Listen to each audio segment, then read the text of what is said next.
chat. Yeah, for sure. We are live. What's going on YouTube? Hello. Wearing my hat backwards because it's cool, I heard. Hell yeah, brother. Hey, don't use that kind of language.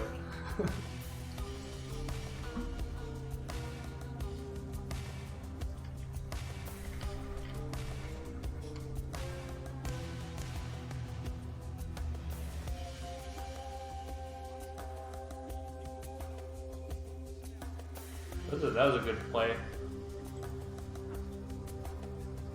That was a nice play by Sanders. Manny is good, man. Manuel Sanders can play, man. That's really good. This is a brutal play call. I'm not big on Lindsey's chances going forward. Why not? I don't know. Just doesn't. He's just very unpolished. I don't think that type of success is good for him. Or you're in line for him.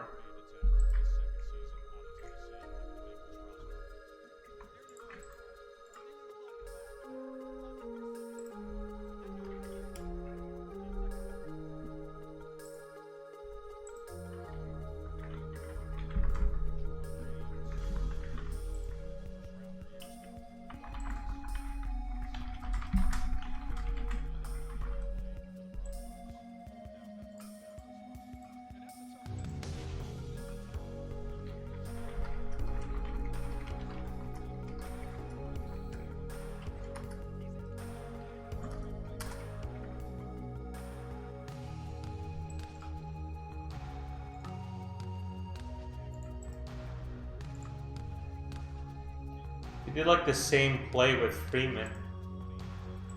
That was so weird.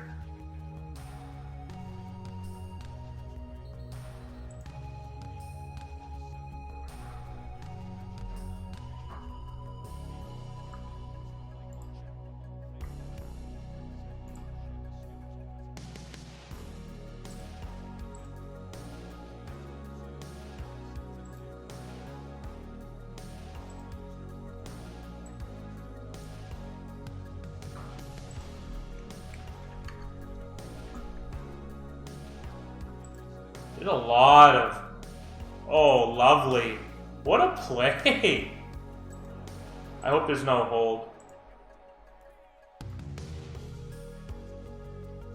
Manny's good, man. Another catch by Manny. Yeah. Oh. Oh. What a killer. Garrett Bowles. I knew it. Stonefoot.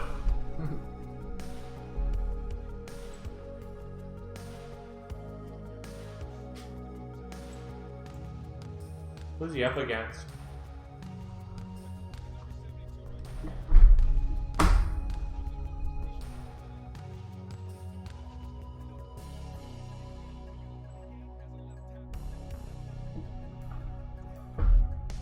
It's up against 92. Sam Brown. I'll pull it up right now and check to see who it was. I was just going to ask you that. 92 is DeMontre Moore. 7th year pro out of... was drafted by the New York Giants in the 3rd round back in 2013. Is that Noah Fant? Yeah, Noah Fant looked good on that catch. He's lifting.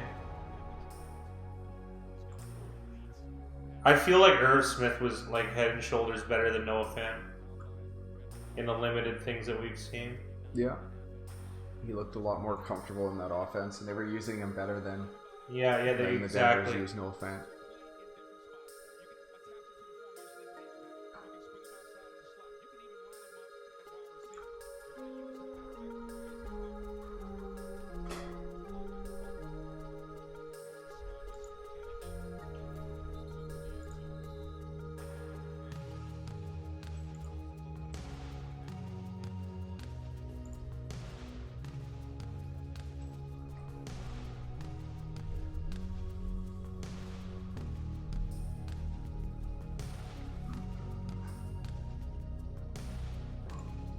I haven't seen DeForest Buckner yet on number 99.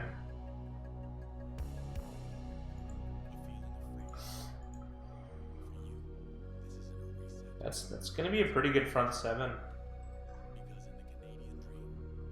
Buckner, Armstead, D4, Nick Bosa, a mix of Solomon Thomas, as well as the Montreal who you just saw. That's really deep too, to say the least.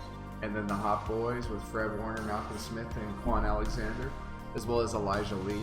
Hot Boys. What a brutal name. Jason Barrett, Richard Sherman. It's too bad Jason Barrett's injured. For how long? Let me double I check. remember seeing it, but I just assumed season, but maybe I'm wrong. I thought it was, but I don't have him on IR yet.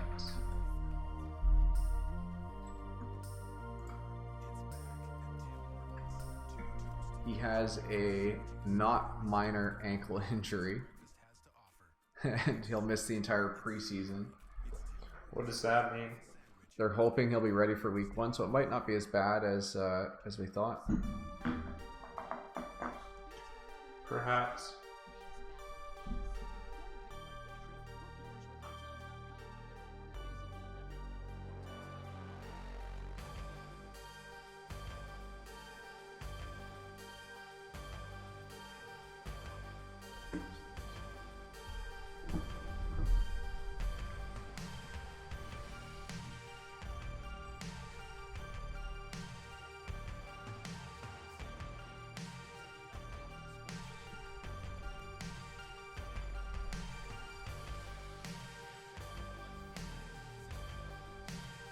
So hopefully Barrett's back.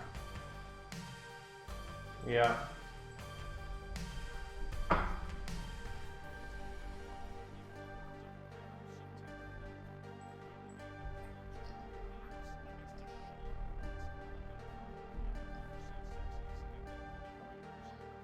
So they've got John Perry in the booth now. Yeah. They're going with a big name. Sure.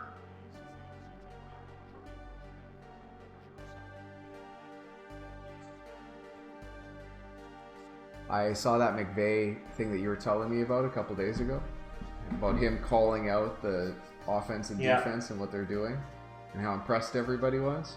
And he actually sounded a lot like Gruden, which was kind of surprising to me, considering they have a little bit of history. Yeah. As far as McVay working under Gruden, kind of getting his first shot with Gruden, I believe. Yeah. He was a piss boy. That's what they called it. Yeah. Yeah, he's developed into a pretty good coach. Somehow, he's getting paid a little less, but his job's a lot safer somehow. What? I said McVay's getting paid less, but his job security is a lot safer. Yeah, that's true. That's true. Especially outlined by those coaching odds from yesterday. Yeah. 300 to 1 that he gets fired first.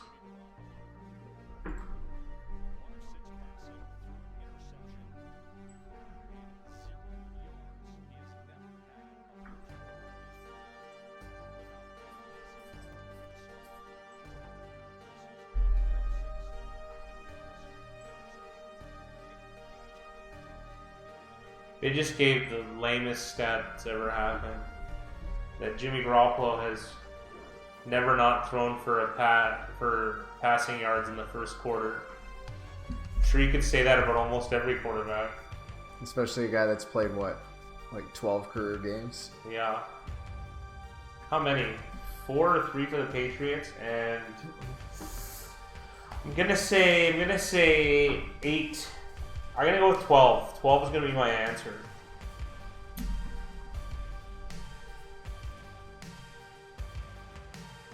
He's played in 26 games, but he's only started 10. So it's 11 of those games came as relief appearances. 6 of those games in 2016 with the Patriots. Only 2 he started. So he started 10 games. He's been 8-2 as a starter. He only lost his first 2 games last year before he got injured. it's Detroit.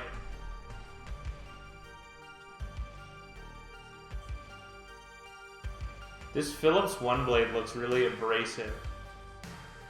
I'm like, it's for me. Now it's really for you. Yeah. I want something abrasive downstairs. It's nice to know about your grooming routine.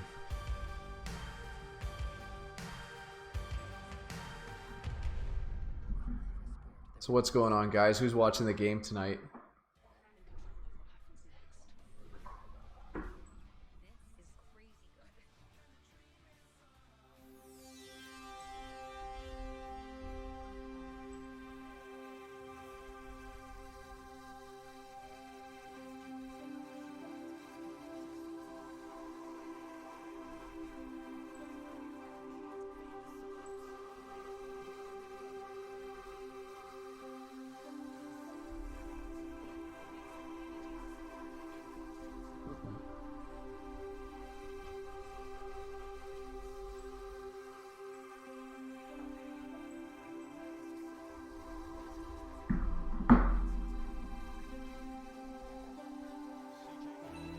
Denver only had 6 picks this year.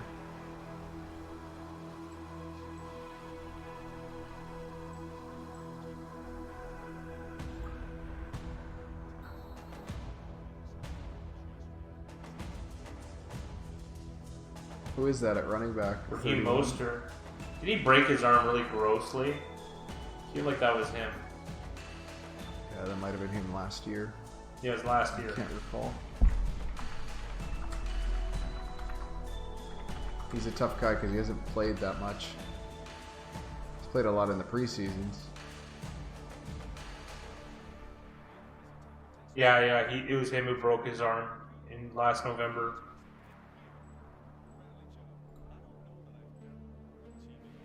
Oh, Jake Jacobs. Yeah, we're going to do them in the season. Yeah, we're going to try and do every game. I don't know if I'll be here for Thursday nighters, but Big Rye will fill in that gap. It'll be the both of us every Sunday and Monday. What's going on, Jake?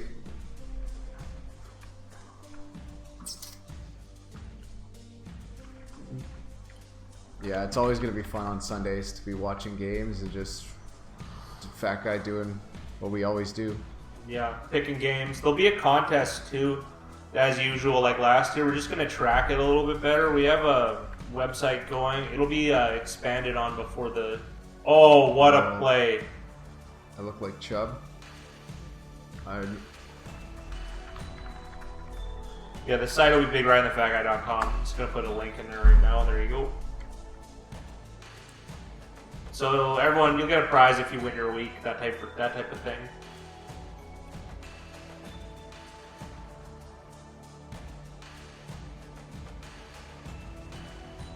Who's that lineman who just got smoked? Scully.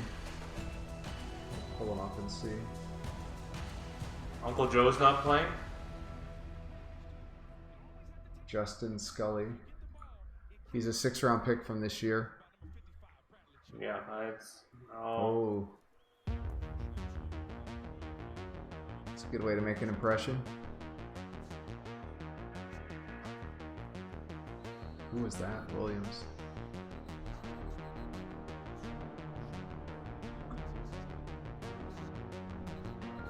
Oh, that was Nick Williams. Yeah, Nick Williams. Nick Williams has been around for 7. It's going into his 7th season. Kind of surprising.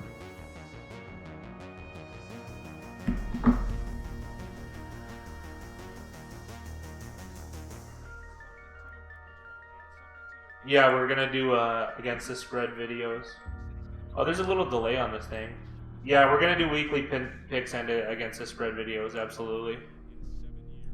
So you're gonna be able to track your results on the website and like throughout the year to see how you compare to everyone else and us. So yeah, the pick videos, everyone loves those. Those are the bread and butter, and we're not gonna stop doing those. That's for sure.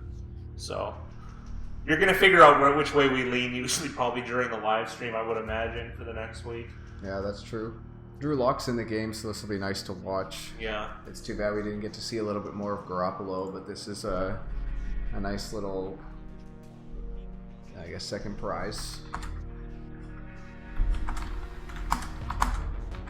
Yeah, this should be a good year for competition, at least. Because it got pretty big last year. as far as people participating, and I think that's going to continue, especially I would think even more so too. And we've taken a bit of an effort to make it more, I guess streamlined would be the word. I don't know, more organized, more engaged, more interactive. Yeah. When you make your picks this year, share it with a friend or two too. See if you can beat them. That's kind of where it gets exciting, right? Because then you're talking with your buddies, seeing who can win. It's totally free. There's going to be a prize every week, so I mean, there's no reason not to. We just want everyone to get a little bit sharper, a little bit better. Because being honest with yourself is the first way. That's why we started this whole thing, is transparency. Yeah, week 15. Yeah, you would have missed the whole. Yeah, that sucks.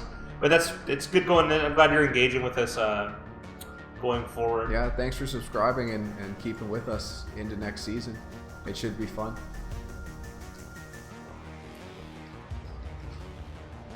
Jake, what's your favorite team?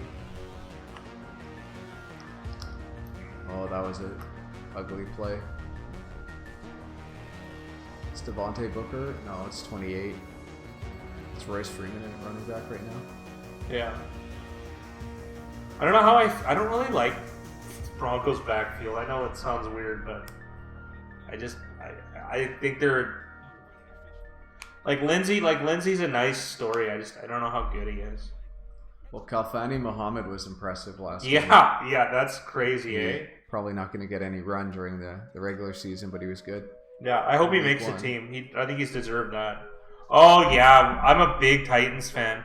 Won some money on Madden playing last night with the Titans. I like them. I like North-South football. So yeah. So does Big Rye. We like teams that power run. We like teams that play good defense, and the Titans are all about that. The Titans are really inconsistent, though. That always pissed me off because they should be better than they are. The one thing about the Titans stat that we saw yesterday, the Mariota stat, he's 12-11 against winning teams. Yeah, he's the second best since 2015. It was something. He was like the second best against him. I think he was third. But it was like Brady, someone else, and then. But that means he's break even against losing teams. Oh, well, that's so weird, eh? But it's such a small sample. The thing about the Titans that's going to be difficult is I think that's the most difficult division in the league. I think the Colts are the best team in that division, and then the worst is a three-way between Jacksonville, Houston, and Tennessee. But that's not a worst. All of those teams would beat the worst team in every other division. Yeah. You know, think about it. Who would it be? Denver, I guess, in Denver, Arizona, Miami, Cincinnati. Those teams would they'd get roasted on by Tennessee, Houston. Yeah, Tennessee actually has the worst odds in that division, which is surprising. Yeah, I think Tennessee's decent. I really do.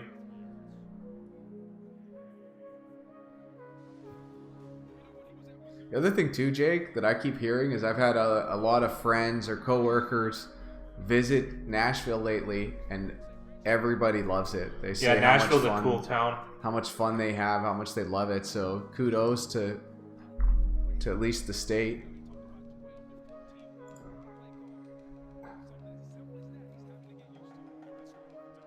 Nice second effort here from Freeman.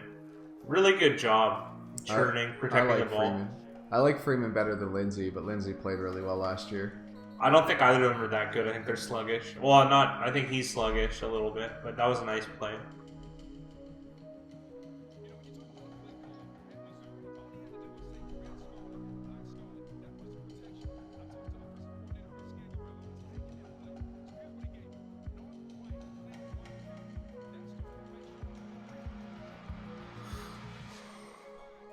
It's weird that they make it so complicated. Like the coaching is... Why would you want to make stuff more complicated for your players, especially when you're bringing in young players? Well, don't forget, there's that system. Remember I did research on that? I can't even remember the name. That, let me see what it is. Hold on. There's a language system that some teams use and some don't. This is like a really weird thing that I learned about.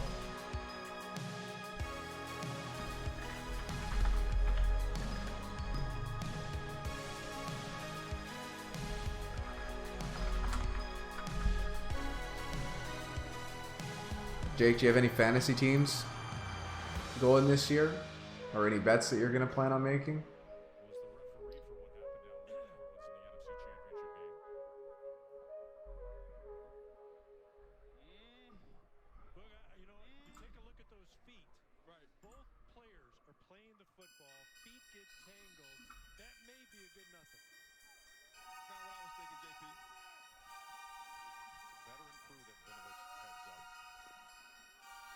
Yeah, the scheme's called Earhart-Perkins. That's what it's called. It's a type of language, Earhart-Perkins. I couldn't remember it. I don't know why. Well, probably because it's a really, really minor detail. But I found it interesting that other teams didn't, like, they didn't use, like, something, you know, reasonable like that. Especially, like, you gotta be real here. The Patriots are using it, it's probably the best way. I mean, I can't speak necessarily for sure, but yeah. Well, kind of goes back to that thought process with Chip Kelly using the photos. Yeah. That's a college thing, but I never minded that either. Oh, okay, you're a new bettor? Perfect. That's good. You're gonna fit in well with us. Yeah, we have. If there was a style, we would be. I guess we'd be contrarians. And we kind of believe in that. There's some really good books about that very idea. There's. I'll type a couple in here. I don't know if you're a reader or not. Let me think here.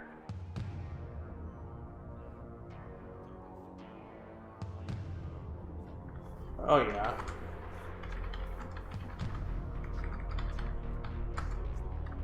Oh, Signal and the Noise. That one's a long read, though.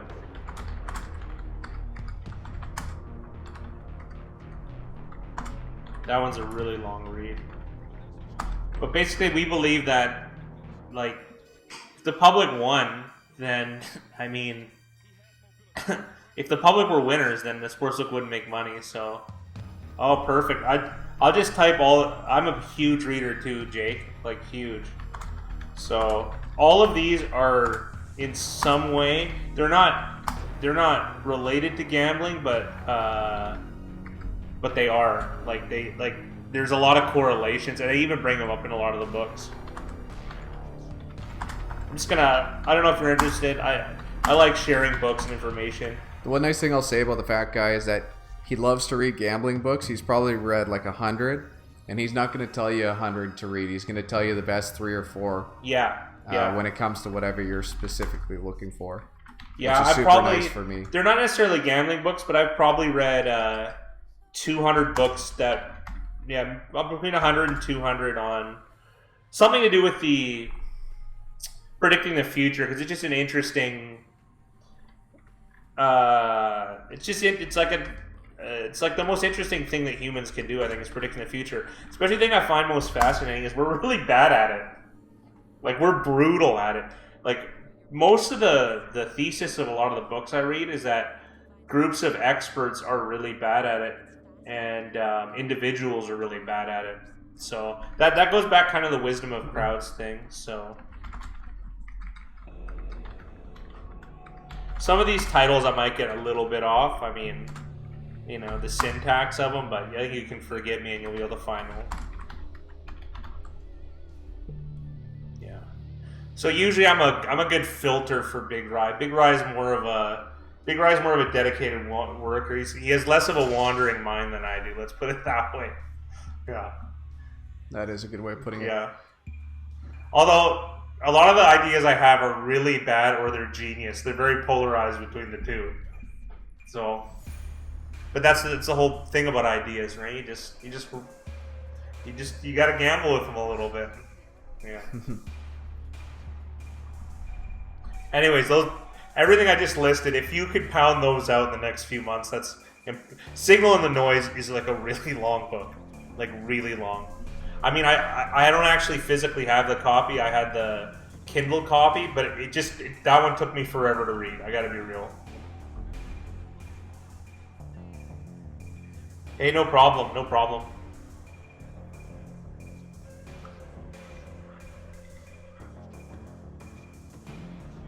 I actually think Thinking Fast, Thinking Slow is the best book I've ever read, because it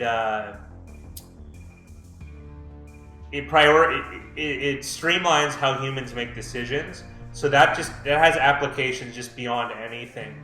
I mean, you can, and they have countless studies. So I think it won a Nobel Prize. Like the guy did, at least anyway. It's just, I don't know. I've read it probably 3 times, and I gleaned something interesting from it each and every time beyond with each read. I would highly recommend that. I have the Kindle version and the paperback because I highlight a lot of stuff. That one's really interesting. That was the first time I've seen the marker cam. That was really, really cool. That was cool. I hate these bootlegs are so boring. Like, I feel like they're just easy to cover. Well, it's like specifically with this bootleg, he runs backwards like 5 yards. Like, he played that like it was a Madden play. Yeah. Madden play, this guy would have fumbled because he got hit low.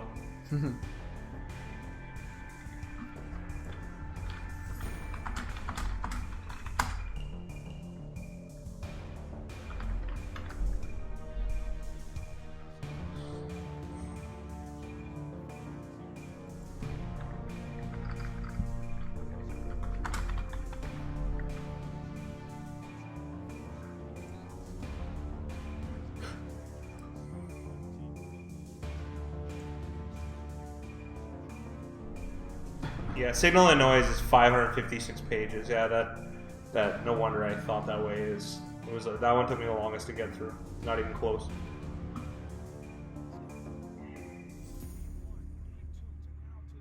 There's a lot of inexperience at wide receiver that they've had this. Yeah, this is not a good offense that's out there. They got Devontae Booker in this play.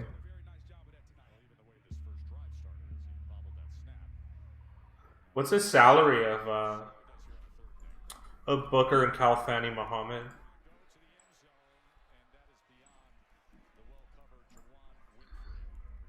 They're pretty comparable. Booker's 680,000 average, and then Kalfani Muhammad's a 540,000. Oh, that's going to be tough for Muhammad to overcome that. Yeah. Booker was drafted by Elway. It's going to be tough. I think they're low on Booker, though. What's that? I don't think they're very high on Booker. Well, he's not good. I don't think he's good.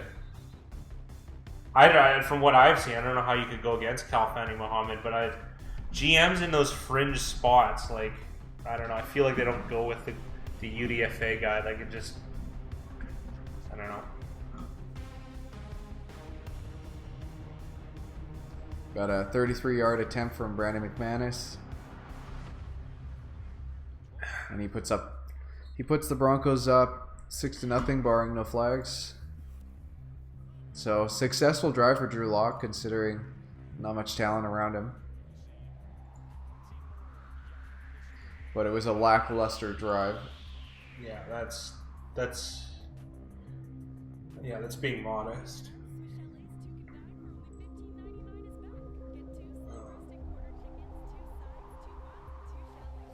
You gotta save a few bucks at running back when you're paying Jimmy Garoppolo $27.5 million. Yeah, those are different teams, though. Yeah, good point. They're not. San Fran's invested a few dollars in running back.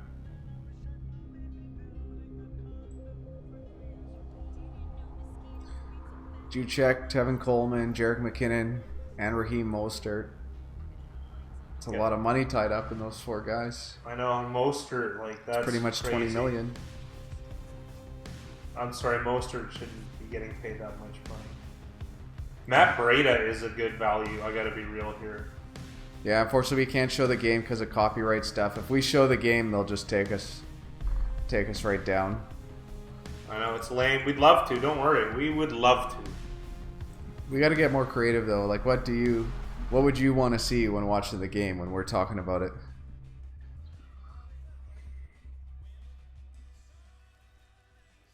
At least this way you can see the score and how much time's left where we're at. Price badges show if a car is a great price, a good price, During the season, we'll be able to show some betting information, which will be nice. Yeah. That'll be a little bit more exciting. Or Maybe we can live show, in-game betting stuff. Yeah, we can show the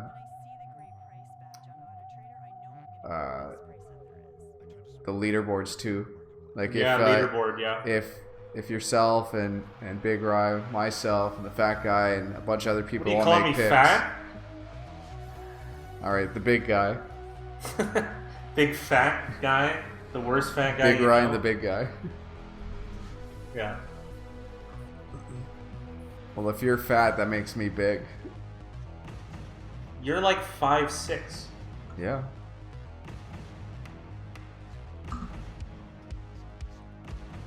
Big Rye can't smell my jaw.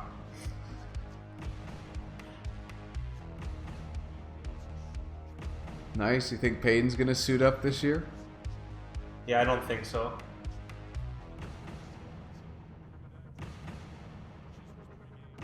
He's awfully around a lot of games. Like, that was a weird kickoff.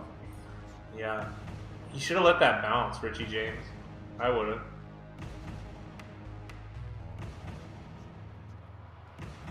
That's tough.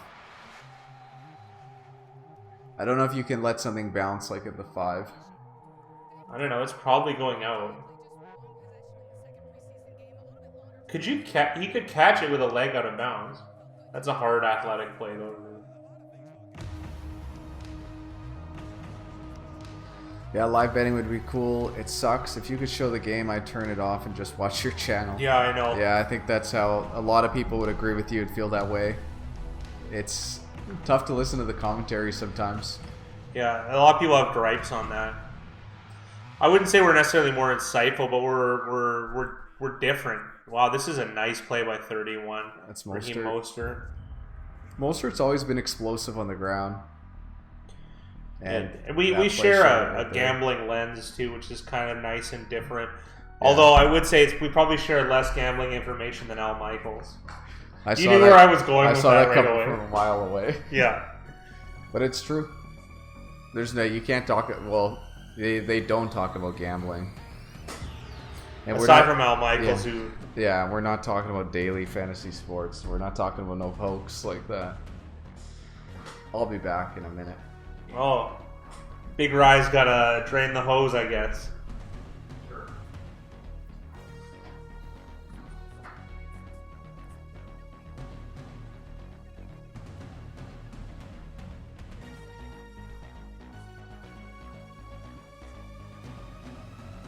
This is one of 2 QBs in the NFL history traded after winning the Super Bowl. I mean, it's kind of lame.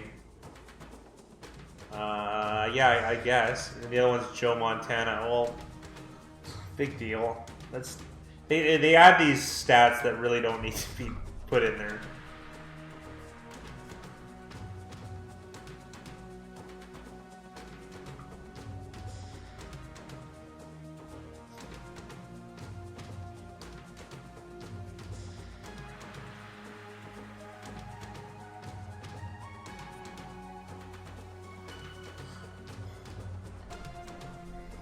There's a guy, Draymond Jones. He's a 3rd-round pick out of Ohio State.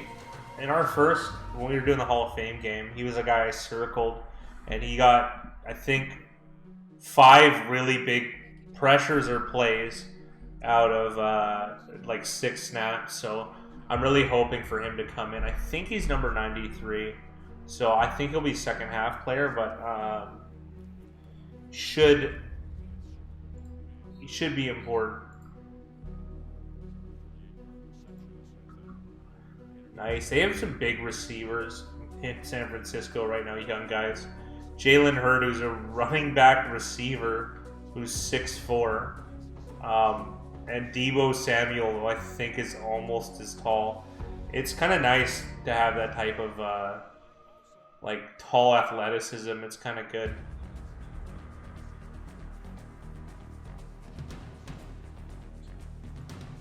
Okay, I'm gonna look for Draymond Jones to find out what number he is.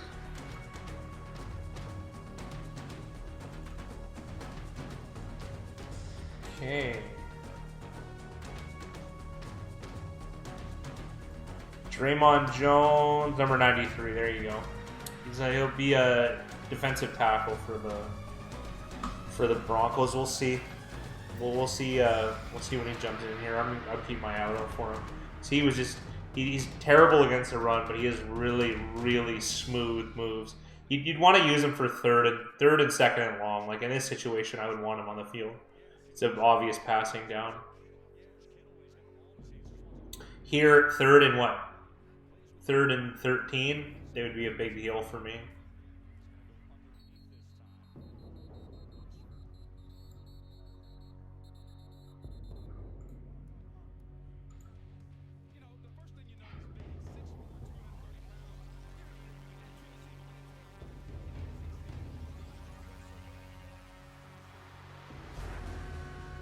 Yeah, this Jalen Hurd guy is a pretty good athlete.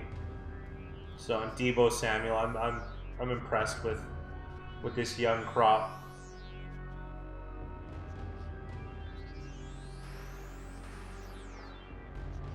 That was brutal. So why even bother throwing that?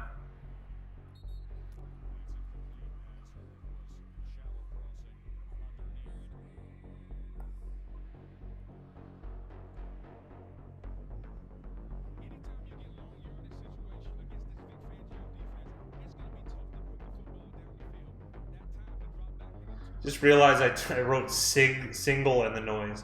It's signal and the signal and the noise. That was brutal. Nice botchamania by old fat guy over here.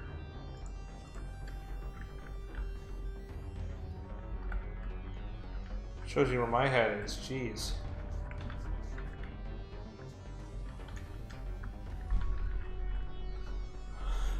Ooh.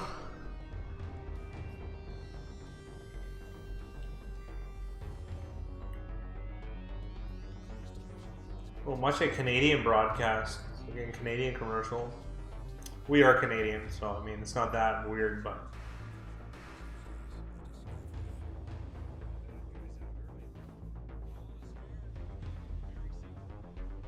Always been confused by commercials, like the demographics. They never seem to hit. Like, I haven't seen anything I would buy. I would say during a football broadcast. Oh, actually, here we go. Poker Stars. There's a Poker Stars commercial, and I do have a Poker Stars account, which I play on quite regularly. Okay, there's one.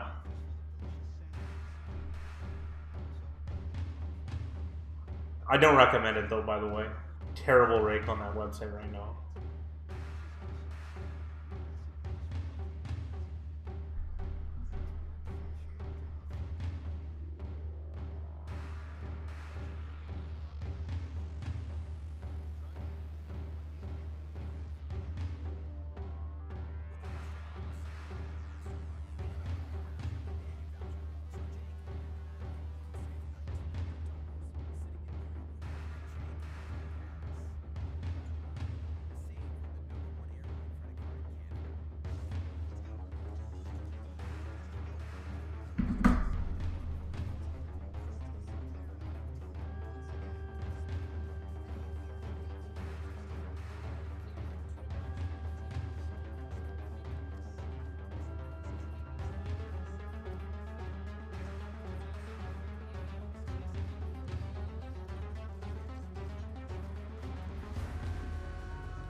Drew Lock's 4 for 5, but it's only for 24 yards, so kind of just, those are easy. Those are check down, these throws. I'd like to see some range on him.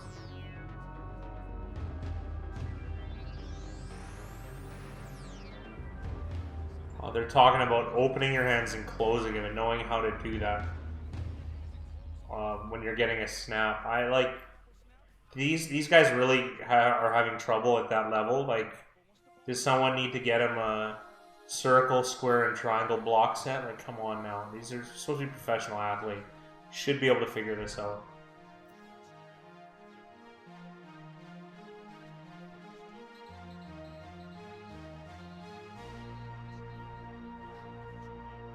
Oh, yeah, they're doing the quarterback carousel. Trevor Siemian, we're winning record 13-11.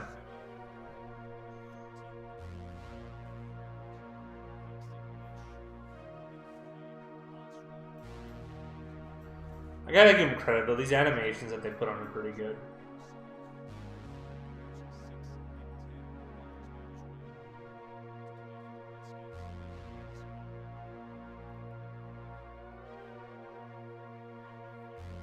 Oh, that was great evasion by Locke.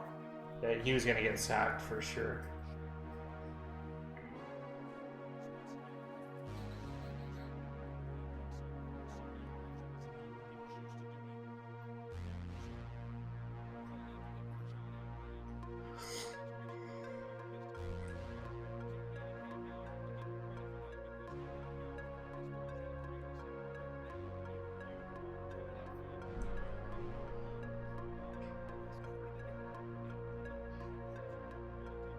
John always got 2 cups in front of him. One of them is for a drink.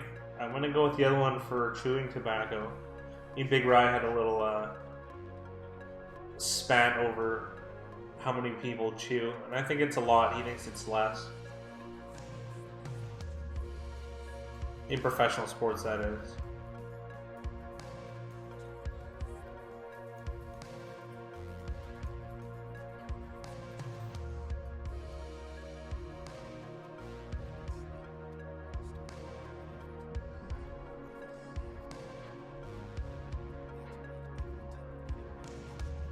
We're in Vancouver, BC.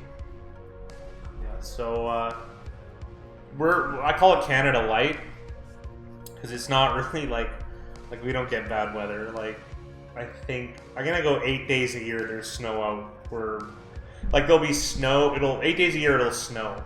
You know, like there's been I think one snowstorm in the last few years that I can remember. It's never that bad. The rest of Canada is brutal for weather. We have similar weather to California. It's colder in Texas most of the year, I feel like. So, sounds crazy. And we don't even get that hot either. So, it's pretty modest temperatures. I imagine Tennessee gets modest temperatures too near the mountains, right? So, I guess you guys have the Appalachians.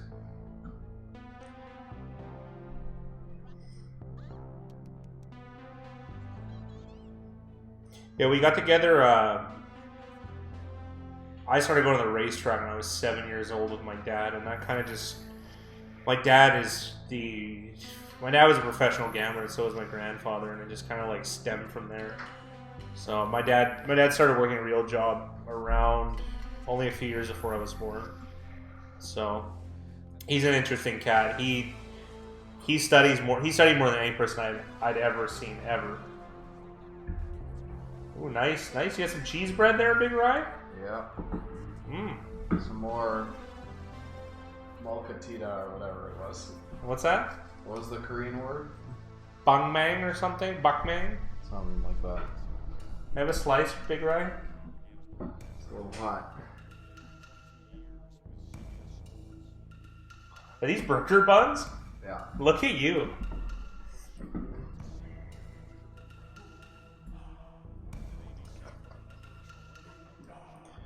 I miss anything? It looks like San Fran got a field goal off that drive after the long Mostert catch. What's that? Yeah.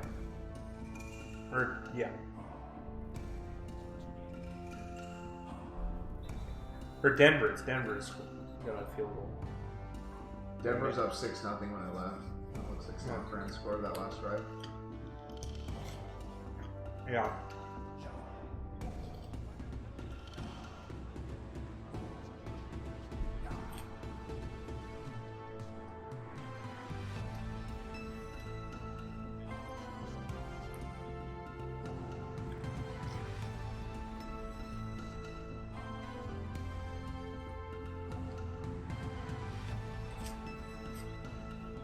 Good run by Booker.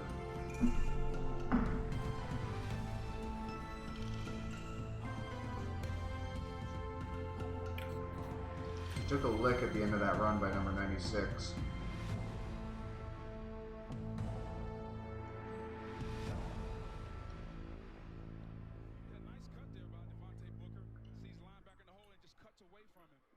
I don't know what was so good about that run. I mean, it was alright. Oh, they're playing 4-4. Oh no, they remind me of Bear defense. I love it. We got it though. I think that was Engage 8. That was the package. Throw it a Madden way, yeah. Engage 9, I guess.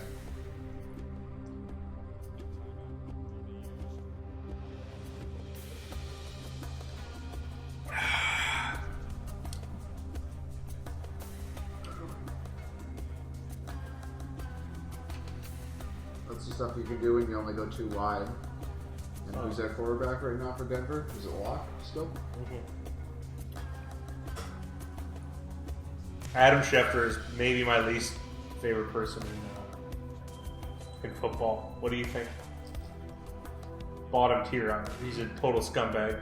I can't think of anyone you like less. Engage 11? Yeah, you just sell out every play, Jay. I play the most boring Madden style, and I learned it from Big Rod because I used to lose to him all the time. I play safety and deep zone and rush 3 or 4 every play, and it seems to work. Hard to score on me in Madden these days, I can promise you that. On offense, I'm a total nightmare, though. I'm not very good. If I don't get any turnovers, I'll win the game. It's a guarantee. But the likelihood of me getting a turnover. Wow, they did a nice rush here, safety rush. Who's Jaquiski Tart? DJ Reed.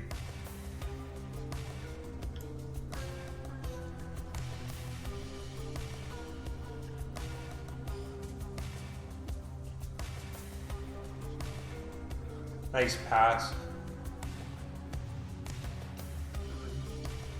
They took advantage of a tired Reed on that last play. I don't know if that was on purpose, but it worked out pretty nicely. If that was on purpose, that was pretty smart. This is a reasonable 2-minute drill.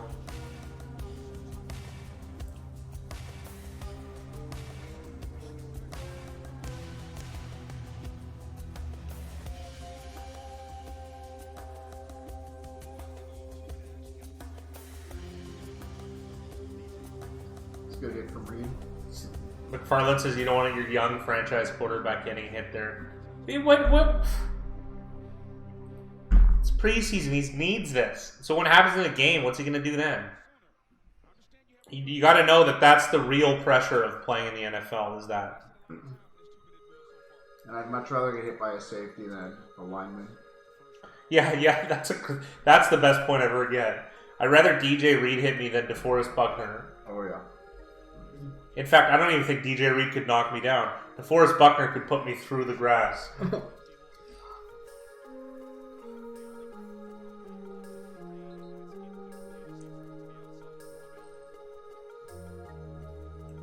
The strength of those linemen is like incredible. I can't even believe it. A friend of mine saw Brian McKinney in an elevator, and I'm like 6'5", 6'6", and he said Brian McKinney was at least a foot wider than I am, and I'm like 295, 300. He said Brian McKinney looked about 100 pounds heavier. Obviously, he wasn't. And I can just imagine the size of that guy and him getting thrown to the ground by Von Miller. Like, I can't even... The strength to weight ratio is incredible with those linemen. Like, incredible.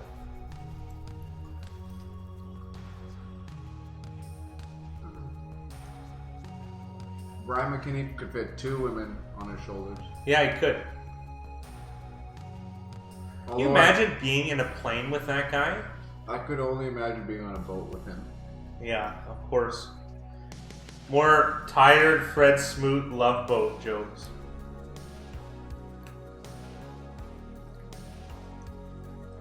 Running through that ochre patch. Nice. Free play. Contavious Street, depth lineman.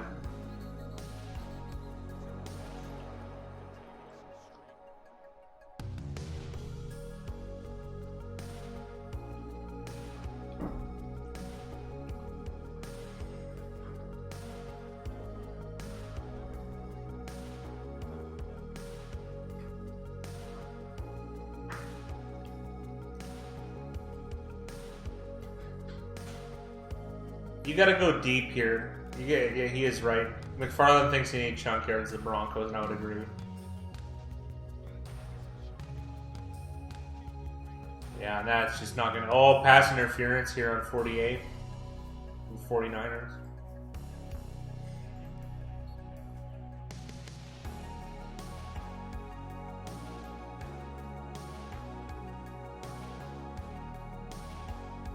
Now they're arguing. Here we go.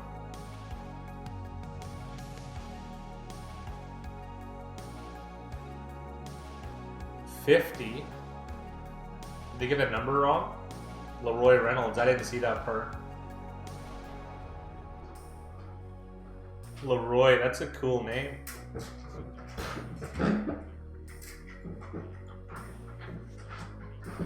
I had a friend with a grandfather named Leroy. Maybe it was Roy, I don't know.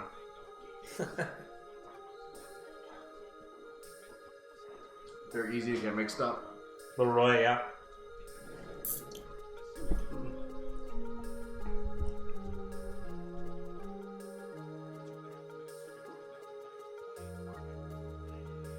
What was the point of that?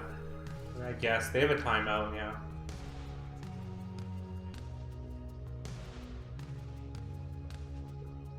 I thought Langley was a cornerback. Brandon Langley.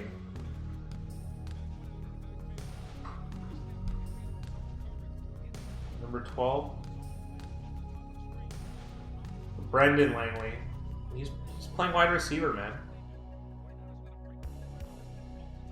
That was 19 there. Oh, not him. There's another. Langley was on the field playing wide receiver. Are they for real?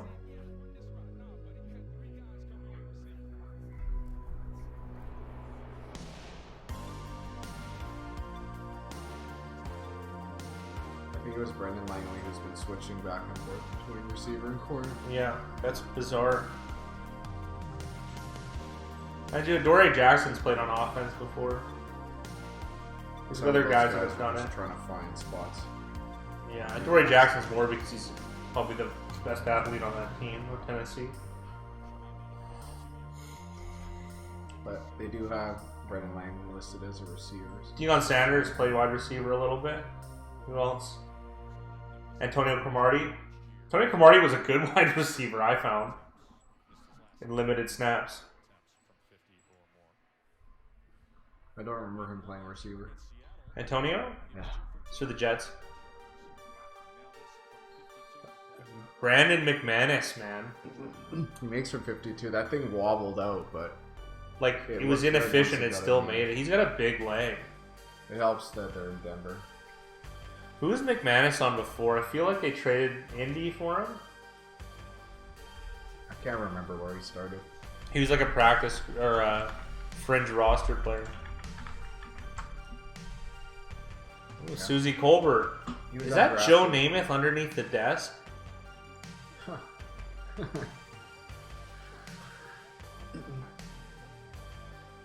He was signed by the Colts, so I was right. And he was on the Giants. So he was there when Vinatieri was there, right? Yeah. And that's why he didn't stick around. He was on the Colts and he got waived to the Giants, and the Giants traded him to the Broncos. Because Matt Prater got caught with doing ecstasy. I always found that story funny. And then they released Prater and gave him the nod. He's been a pretty good kicker since. I can't tell if Chris Mortensen looks really healthy or not healthy at all. Pardon me? I can't tell if Morty looks really healthy or not healthy at all. He's old, so just assume that he's going to die faster than everyone else. But you can still be healthy. He looks healthier than Rex Ryan. They've put a lot of lipstick on this pig. Yeah. I want to meet the tailor of Rex Ryan. I could make me look good too.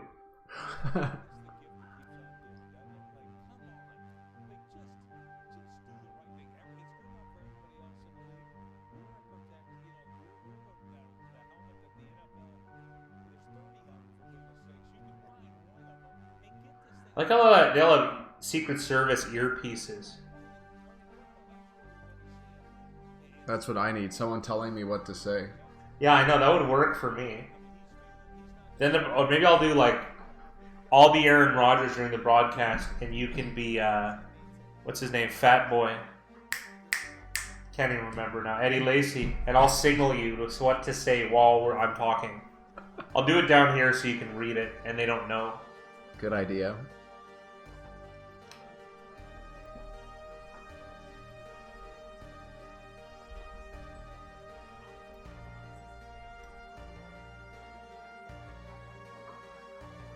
Yeah.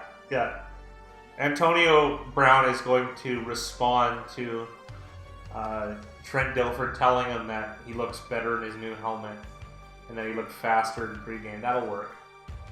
Is that Dilfer or Hasselbeck? Or Hasselbeck, sorry. They both are bald.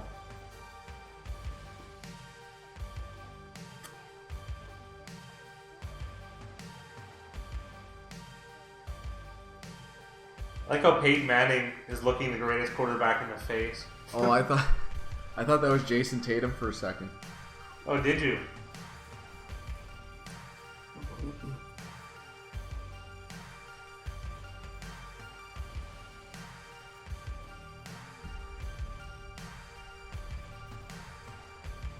Yeah, Peyton Manning. Big Rye was more of a fan than I was.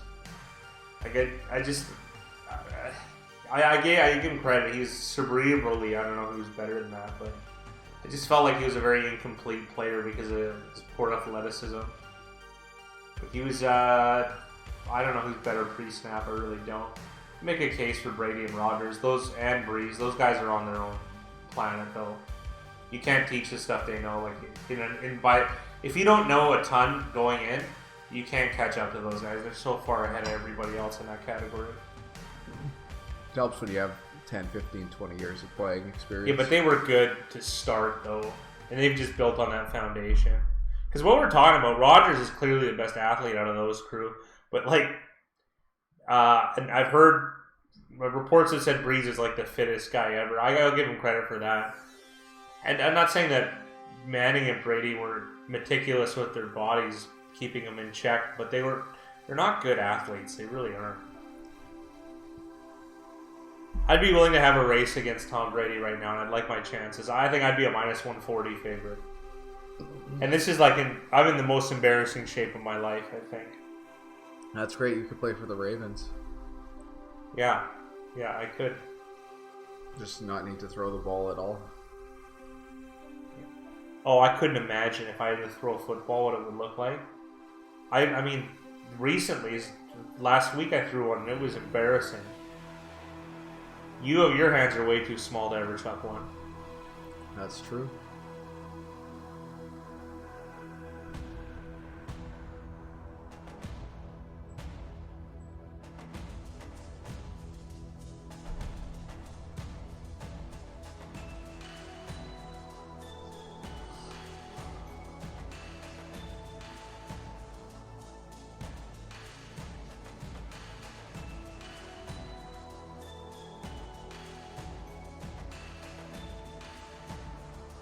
Played in 12 Super Bowls?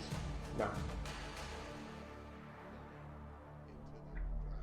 They're talking. Uncle Buck is my favorite John Candy movie too.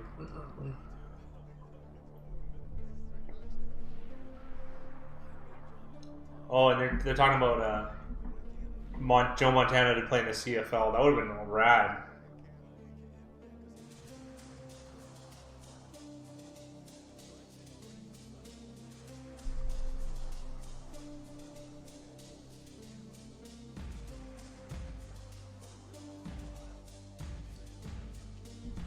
They're doing the Joe Montana story when he said, "Hey, they're driving to win the Super Bowl." And he goes, "Hey, there's John Candy," and it kind of gave his Joe Cool moniker.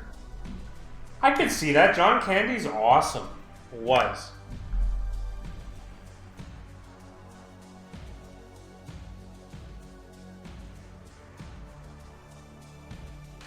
That was it? They're just giving like a preview of it? Like, kind of lame. I'd love to watch that interview, but like, it's called Peyton's Place. I think Peyton's Place was a daytime soap opera. I'm almost certain it was. Like an English one.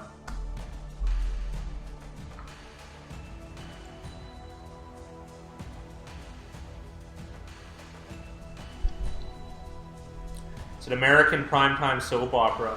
Look at this in 1969, from 64 to 69. How do I know that? I don't know. Maybe when you read a bunch of books and you're really just an embarrassing person. It's a real pig of a man. I mean, what else can you do except, maybe be a one-day champion in Jeopardy? There's a chance of that. I think I like my chance of being a one-day champion. If all the stars align. You're gonna have to, yeah. Getting on this show, first of all, is even if I got all the questions right, they'll be like, I don't know about this, right? Personality, I'm a little less stiff than a lot of the people on there. Do you have to do a physical to get on? I hope not. And do they have to reinforce the stage where all those, the clicker things are? I don't know.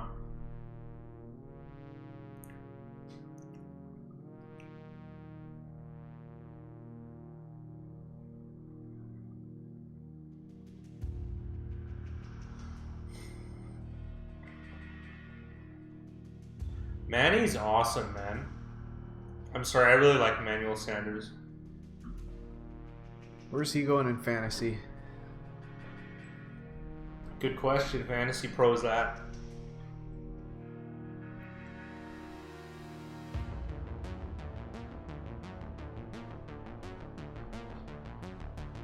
Who was it? Sorry? Emmanuel Sanders.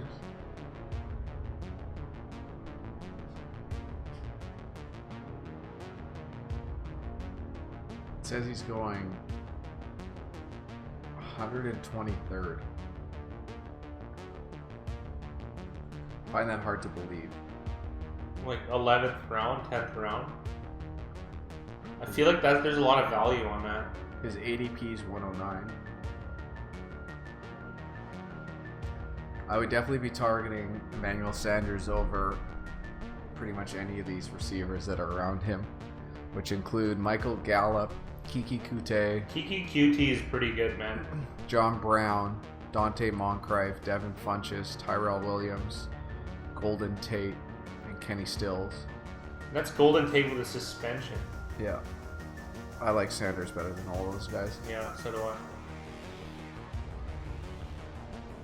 Kiki QT is a good player, but I ragged on him a lot because he had the wimpiest thing I've ever read. If I'm not 100%, I'm not going to play. How are you going to play in the NFL? Yeah. Oh, Isaiah Eaton, what's up, Prowl? Jumpman logo. What's going on, Isaiah? How are you doing today?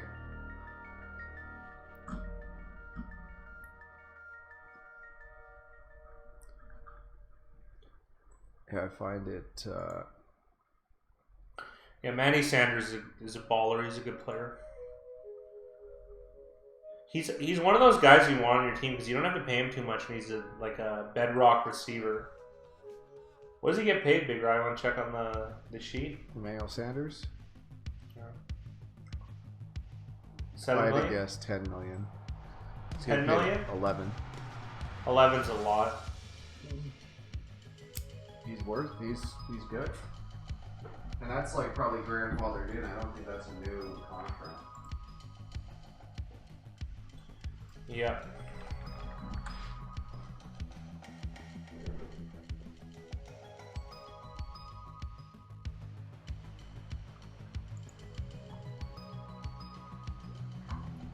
Your NRE, Isaiah?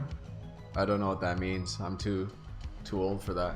I'm looking at Urban Dictionary. Mixed results, let's say.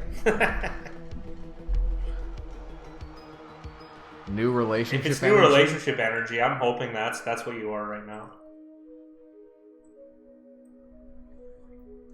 We need some new relationship energy, I think. Hell yeah, brother.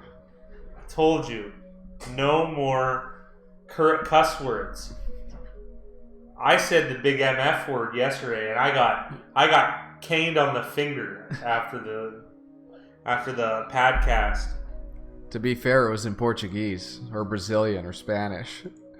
Yeah, I like how you thought that people from Brazil spoke Spanish. That was my favorite moment of yesterday. I think a lot of people would. Yeah, well, you know. I also looked up the percentage of the American population that choose chewing tobacco. It's about 6%. Yeah, I said. But it's been growing, so it's at the highest it's been in the last 20, 30 years. So we're talking professional athletes. Professional athletes, it's going to be higher than 6%. Yeah, so I think it's like a very high. Maybe 20, I would say. Okay. It's pretty much triple the average. Well, we witnessed pretty much everyone on the sidelines. You can pretty much, out of that 6% of the population, it's like 90% men. Oh, so that's a guarantee. Yeah. I don't know a lot of chicks that chew. I don't know one. I don't even know one. Oh, I dated a girl that did it once. Good old high school. What was his name? Yeah. Well, it's a he now. It's a he now. How uncouth of me. I reflected on that 12-1 no coaches getting fired during the season bet. I think your 5% is significant good. It's very good. Yeah, I might be sleeping on it. I think the real trouble part is it's hard to handicap that. Like, it's hard to handicap it from our perspective. Yeah. Like, it's really hard to say that a guy has a 3% chance of being fired. Yeah, I see what you're saying. But I think that's But it definitely gives you, like, it leads you in the right direction. Well, you gotta go. Let's go with facts. So we're talking about. There's a bet on 5 dimes right now, guys. It's 12-1 on no coach to get fired during the year. Now this is the only time this hasn't happened. It's during the season, the regular season. The only time this hasn't happened, I think, off the top of my head, it's like 02 in the last 19 years. So you're gonna say 12-1. Why is that? Like, why would that be good odds then if it's only happened 1 in 19, right? Now, here's why my argument is. This is the most rookie first team head coaches, as in coaches that have, or it's their first year with the team. 8 of the 32. It's the most ever. And of coaches with their first year with the team, only 5 out of 490 have left, or been fired rather, during that time. That's a percentage of 1.02. So I think if you assign those values, which I did do, I did in a Google sheet. If you assign those values to each of those coaches, then it's very unlikely. And don't forget, too, there's coaches that for sure won't get fired almost within the during the year. Think of guys like Belichick. That's never going to happen. Sean Payton. It really comes down to maybe like 8 or 9 guys. There's probably 6 coaches that could get fired. And are they going to get fired? Here's the thing. Is it most likely that, is it most likely that someone's going to get fired during the year? Absolutely. But it's less likely than 1 in 12. There's significant value, I feel, on that. And 5% is a really, as far as gambling goes, you just don't see percentages like that. Big Rye pointed out, though, that you have to let them hold your money the whole year. I'm going to agree on that. That's a significant hold. But still, 5% over 4 months, it's hard to find that return anywhere, really realistically, right? It's a high variance play, though, because you're either going to, if you bet 100, you're either going to lose the 100 or you're going to win $1,200. Like that. This isn't something that you're going to realize as 5%. You're either going to realize it as a 1,200% return or a 0% return. But overall, the expected value is a 5% gain. So, well, here, I'll put it in perspective. That 12-1 odds, because those are pretty good odds for any bet that you're going to make. Those are long. Those are very long. If I had to compare it, that's the same chances roughly that Denver has of winning the division, Tampa Bay has of winning their division, Detroit has of winning their division, Seattle of winning the NFC, going to the Super Bowl. Minnesota, Dallas as well, going to the Super Bowl, Pittsburgh going to the Super Bowl. So when you start putting it in that perspective, like, what do you like? Yeah, if you had to choose with your money, I like the, oddly enough, the Detroit to win the division. That's so hard. It's just hard. The coaching is just so questionable there. The coaching is just questionable. The coaching is just poor. I got to watch a little bit of TJ Hawkinson play yesterday, and I was actually quite impressed. That's good. Because it's just, Big Ryan and I feel that drafting a tight end high is just ludicrous. But, I mean, if he's the real deal, he's a stud. If he's Gronkowski, I guess it works. I'm not that upset if they draft a tight end. I just think it takes longer to develop. Yeah, I know, but the problem with that, though, is by the time he gets good, you can't afford him. That's a good point. Yeah. Because the whole thing about the way rookie contracts are is they're cheap in the beginning. So, like, with a tight end, you want to be... Realistically, you want to be in the contract, too, where they haven't exploded yet. They haven't popped off. That's true. Because that way you'll be getting the good value after the foundations have been put in by somebody else.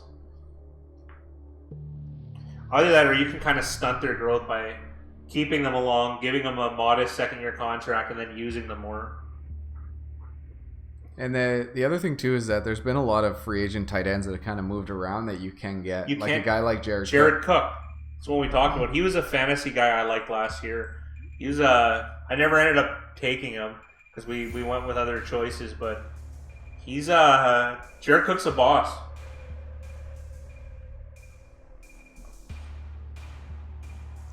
It's my time to make a little visit. Oh.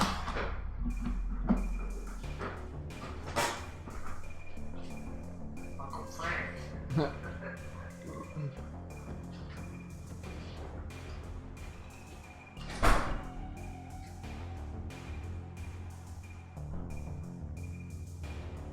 So Isaiah, where are you watching from today? And then Jake, I just assume you're a Titans fan.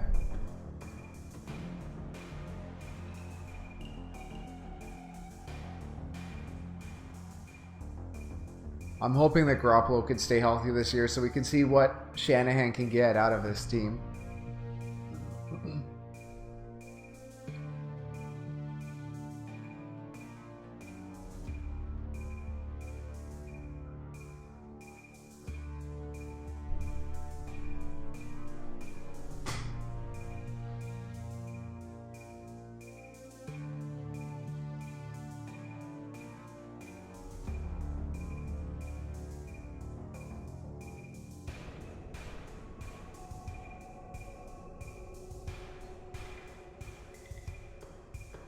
Yeah, the fat guy and I like the Titans. The Titans are going to be a good team to bet on this year because people are just... I guess people sleep on the Titans most years, but it seems like this year I haven't heard anybody talk about Tennessee. Even just looking at... To think that's the worst team in the division is pretty crazy. And there's some superstars on that defense. With Byard and Jarrell Casey.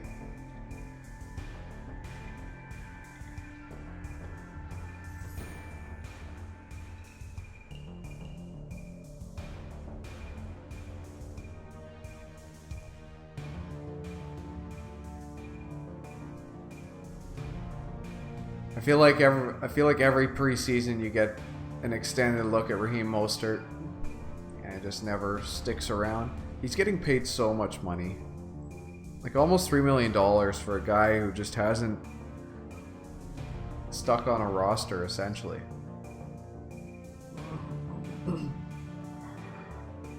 Yeah, his 5th year in the league.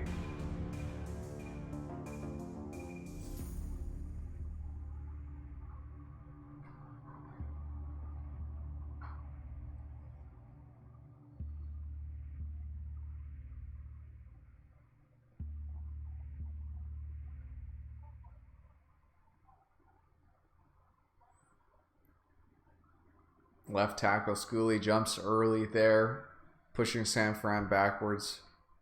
Denver's still up 9-3. Early in the third quarter. It looks like Locke might have picked up an injury. Yeah, maybe it's from that hit he took. Ooh. I wonder how Paxton Lynch is doing after that hit he took yesterday. Yeah, that's a good point. That was a big one.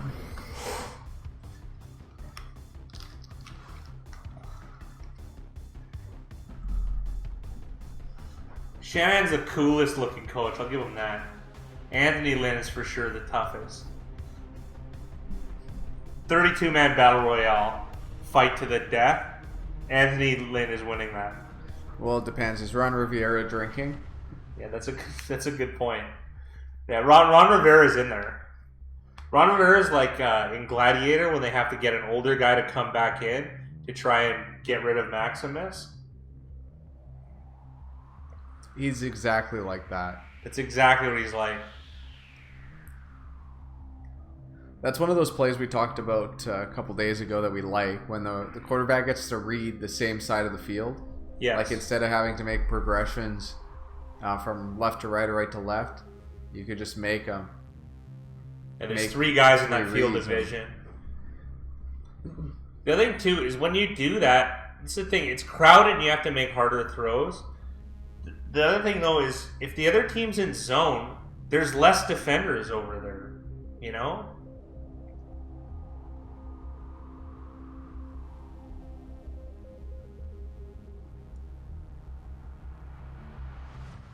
That was a great run. Yeah, another impressive run from Mostert. I was just saying as you were gone that every preseason we get an extended look at Mostert. He looks good, and then like he got injured last year. He breaks his arm November 1st. Yeah, he got injured last year. But before that, like he's just never shown in the regular season. He's okay. I think you're being a little bit critical here. He's been a guy who's he's not as good as Breda though. That's clear as day. Yeah. He's been a guy that's fumbled in the past and just never been able to like sustain games. He's a special teams guy. This is a great run screen. 67 did a good job. Yeah, Schooley, the left tackle, who struggled at times this game. That's in pass pro though. Well, he also had a false start when you were away. But that was a positive play for him getting out on the screen. It's tougher for tackles. It's tougher for those big guys to get out wide. It's usually centers and guards you see pulling. A lot of the top tier tackles were super athletic. I'm from the glory days of Jake Long just pancaking 3-4 guys in a row. This is yeah, okay, that's a good decision. I don't think I've ever heard anyone say Jake Long and glory days in the same sentence. Jake Long was my favorite player in the NFL for a long time. Yeah. What do you want me to tell you? I don't care about the steroids. He was a beast. First overall pick, I think. We got Jeff Wilson Jr. in on that play for play action. And I don't think anyone's buying that one. Well, 56 didn't. I'm not sure who that is on Denver. Beathard and Kittle look like hillbilly brothers. I got to be honest. Dakota Watson was 56. Here's Mostert again. He's going to easily get in for the touchdown.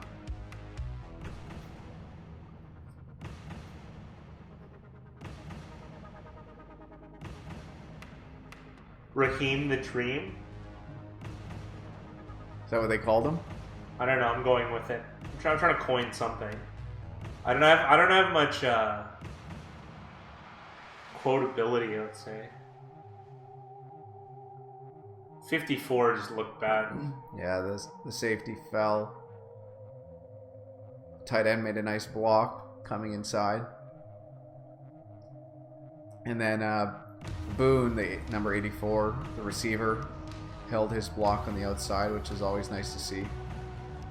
That was really slow, that pass. Sorry, Kendrick Bourne, the third year UDFA.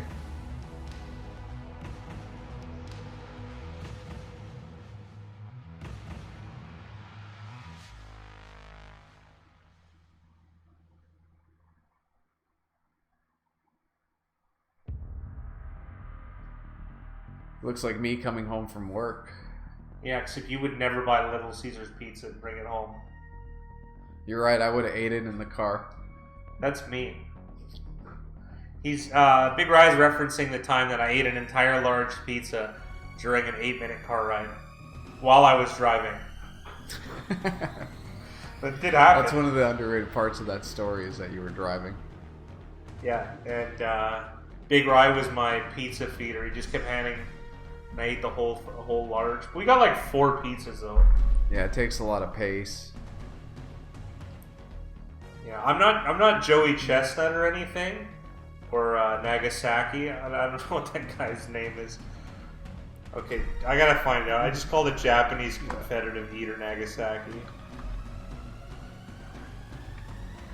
It kind of makes you like the Kobe. Kobayashi, come on. Come on. Oh, he is a strange looking fella.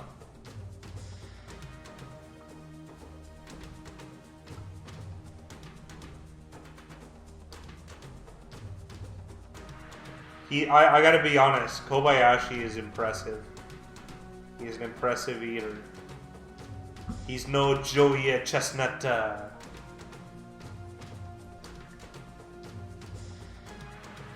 I like that Japanese impression. It was spot on.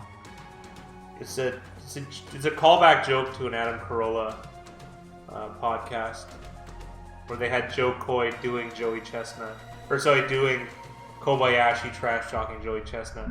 It's one of my favorite things in the world. That's pretty good. Look at Booger McFarlane. I'm just glad we don't have to see his fingers. I don't know why that grosses you out. Hang 10. Booger. We're gonna see it really soon here. They gotta. He's very animated when he talks. We have to see it. Why are they? Oh, there we go. Yes, there they are.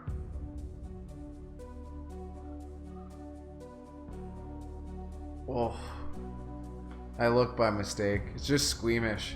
Why? Oh. I think my brother-in-law's fingers look like that. Can you shake his hand? He's throwing up Crip signs. Yeah, with keeping his hand straight. Absolutely.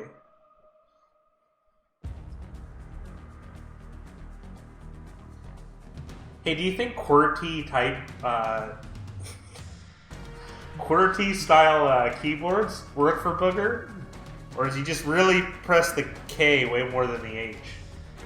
I think he's pressing the K more than the H, so Dang it. he'd have a tough time spelling Kevin Kogan. Well, there you go. Oh, Big Ryan with an alliteration callback. I wouldn't be surprised if Kevin Hogan's a backup. I'm going to say that now. They're keeping 3, though, I think.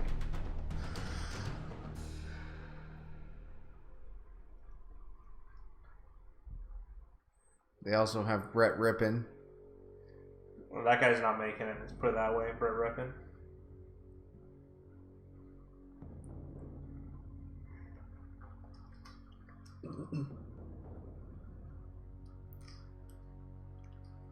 We missed the early part of this game, but I would have been interested to see if Bosa and Ford played.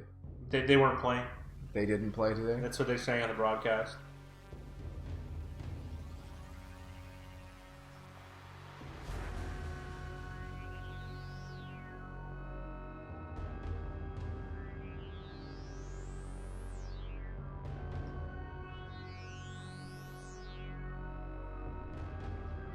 Oh yeah, Booger McFarlane is a teammate of John Lynch.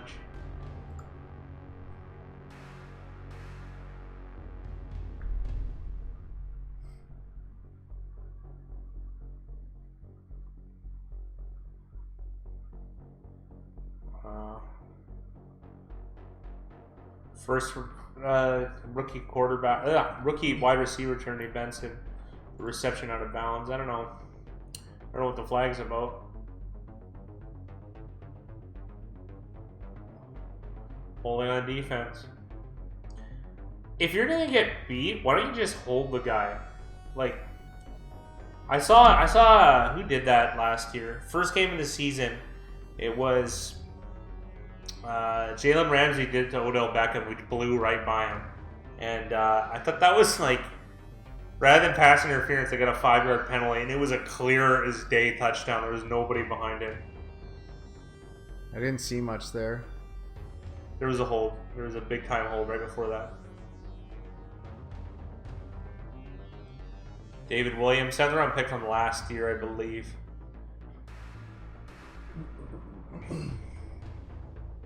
I'm not a big fan of this D coordinator, Robert Saleh, because the 49ers defense had a lot of talent last year, and they did very little with it. They have even more this year, so I'm going to see what happens.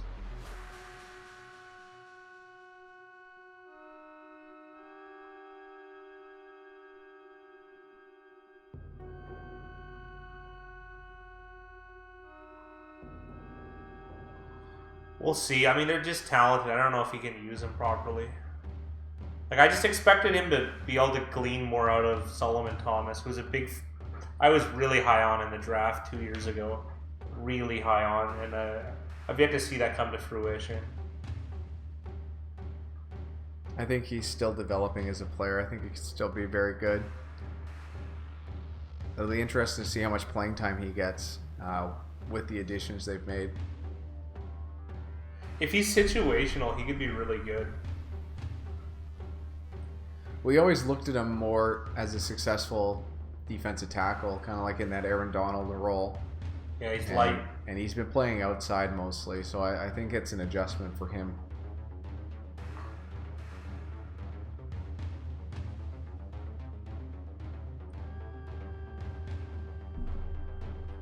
What number is Solomon Thomas?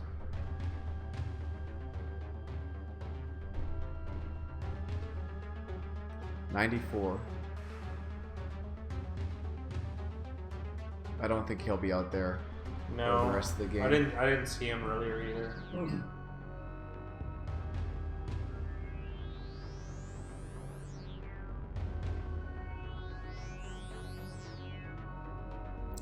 That was ex-Cowboy Mark Zaocha. That's a tough one to say. I'll give you some sort of relief on that enunciation.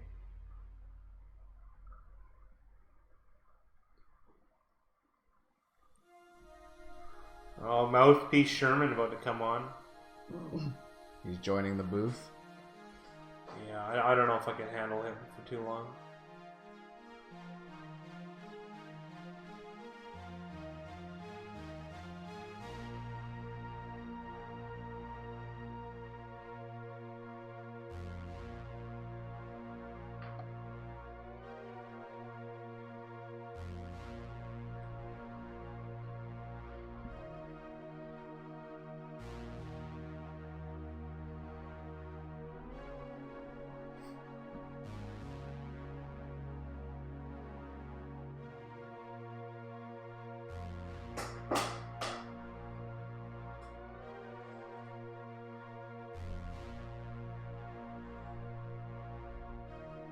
How many versions of a burrito and a taco and a quesadilla can Taco Bell make? Well, I guess we could come up with the answer with math. I don't think it's worth the effort, though. I'd rather just speak hypothetically and complain. I'm with you there.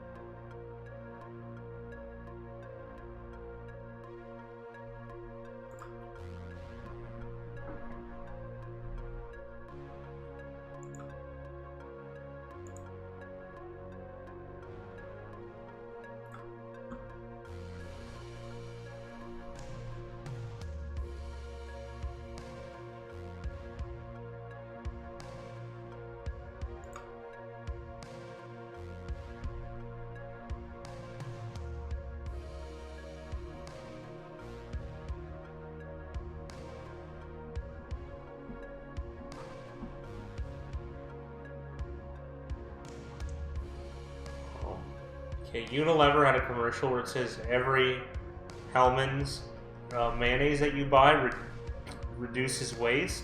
How does buying plastic reduce waste? I'll never get it. You made a good point. They put a lot of money into the art that went into that commercial. They did. It's a weird thing to do. Costs a lot of money to make that kind of art.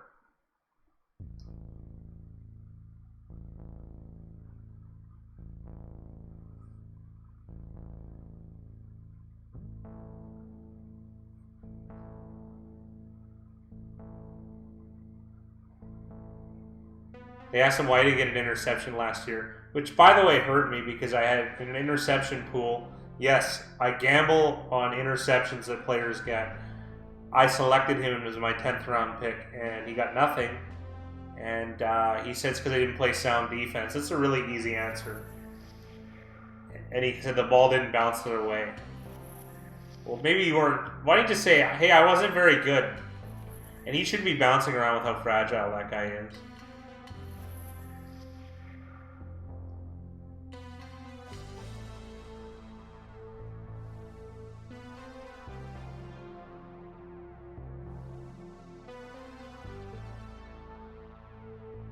I hope he got the first on it. That was a weird run. I liked it though.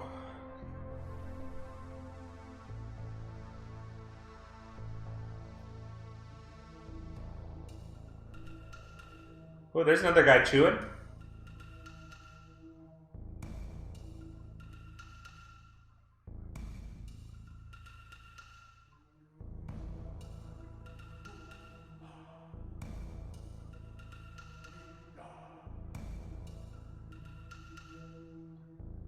Since he was targeted 11% of coverage snaps, second lowest among wide cornerbacks. That's a stat I always like, and they never used like any of the other. We'll call them big analytics websites. They never seem to use. Oh, that's Solomon Thomas right there. I liked how often they got covered. The lowest I've seen was Nnamdi Asomugha in the 2000. I'm gonna say 7 Oakland Raiders season. We did a little deep dive on it, and it was something like 4 or 5%, which is absolutely unheard of. But then, does that mean that you're that good, or the other opposing corners on your team are that bad? That was one of the issues with that.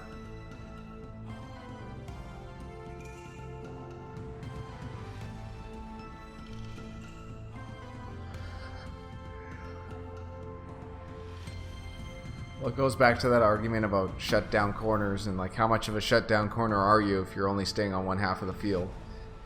Yes, yeah, that's a good point. Asomugha did that same thing. He had the second receiver on every team, it seemed like, and I do think he followed that. But I mean, I guess that was the point, because then you can double the one receiver. Those Oakland formative years weren't that good, so hard to use that as a gauge for whether that's successful. But yeah, I can't believe this sweep would work for a touchdown. Oh, he didn't get it?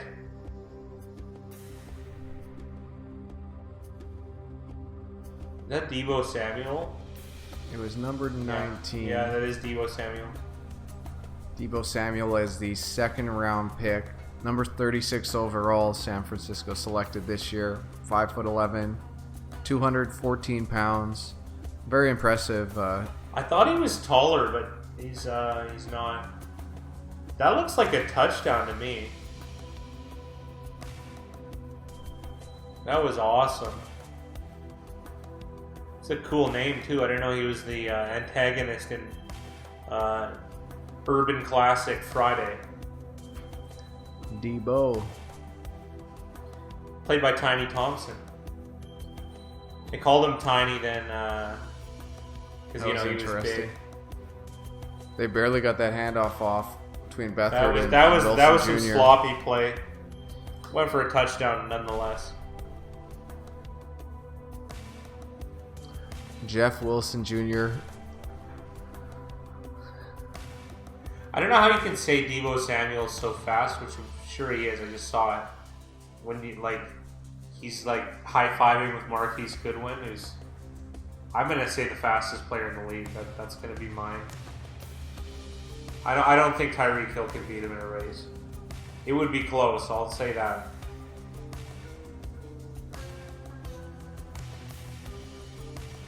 And who's the other one? Dante Jackson on the quarterback on the Panthers. There's another really fast guy, Keon Crossan, the cornerback on the Patriots. Is he? He's really fast, yeah. Well, that's why they had him and Justin Jackson, who's also a 4-3 guy. 1 over, 1 under, buckle coverage on Hill in the playoff game. Hill only got 1 reception, I think, for 42 yards. I remember looking that up after and thinking, because who's fast on the Patriots, on Patriots defense?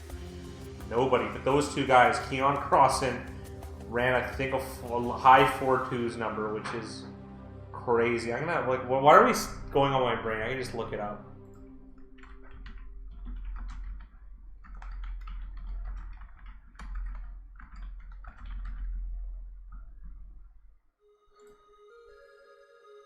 Okay, he ran a 4.32.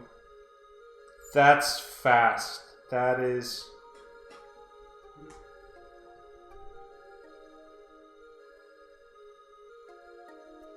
He did 10-7 to 60-yard shuttle, which I think is his second fastest ever. That's crazy.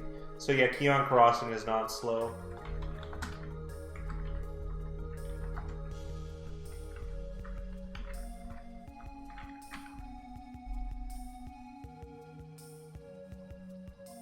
Yeah, J.C. Jackson for the Patriots. Let's see here.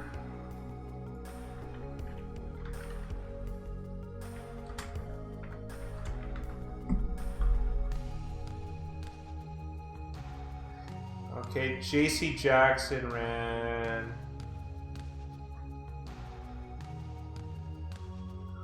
Oh, only a 4.46. That's not that fast for a corner. Keon Crossing is really fast, though. So, that'll work.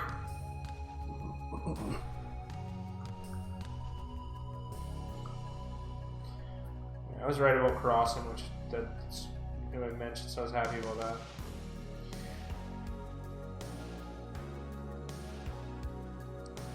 Deebo Samuel had a fumble recovery touchdown while playing with South Carolina. It's so weird.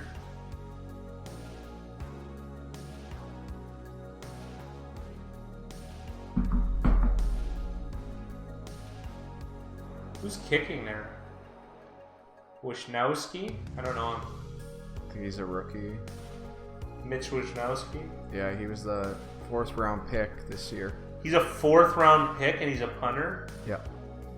Oh, they would he has and he just wow.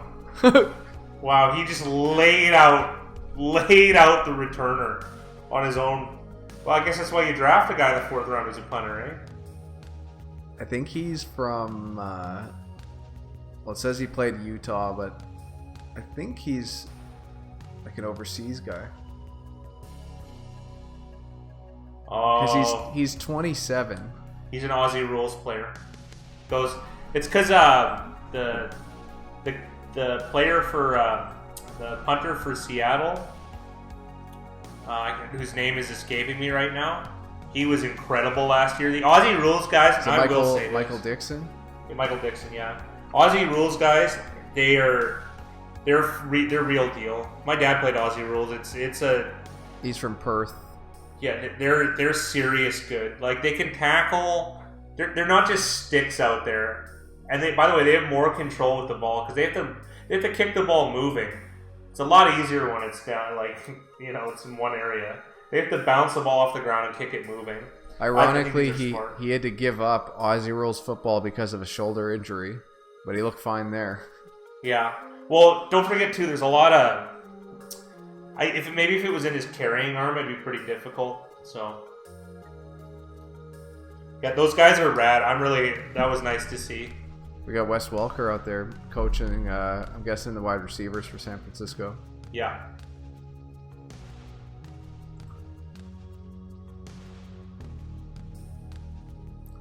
Quick wide receiver screen to number 16 on Denver. It looks like Kevin Hogan is back in for this second drive.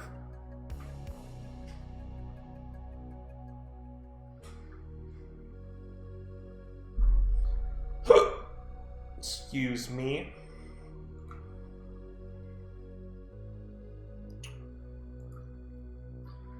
Number 16 is McKnight. McKnight, Winfrey, and Brown have been getting all the run at receiver for Denver for the last few drives.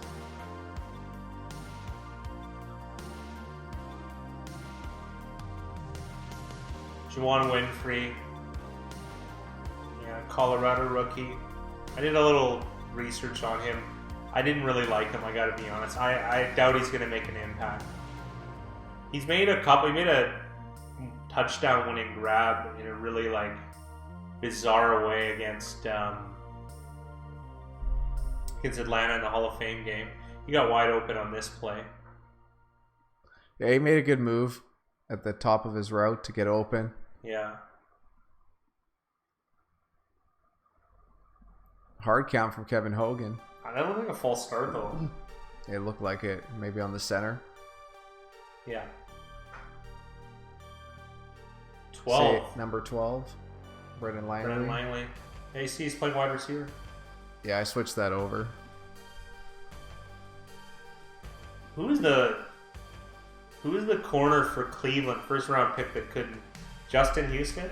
No, what am I saying? Justin Houston's a outside linebacker. He went to University of Houston. Justin Gilbert. Oh yeah. That was like the worst pick. He was the only severe bust. Is Justin Gilbert out of the league? Pardon me? He's out of the league. Oh yeah, absolutely. He went to the Steelers and it didn't work out. He was a crazy good athlete, but he was a moron. Joe Thomas, without saying it, said that he was just a really bad personality.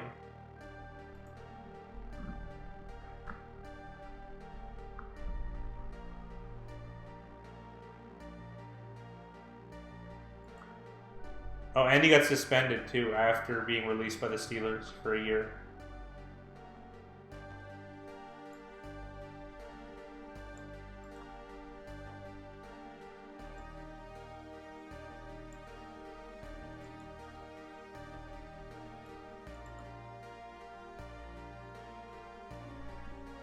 As with most of these games, it's a lot of depth players on both sides, just looking over guys on the field. A lot of these guys aren't even going to be on the roster come week 1.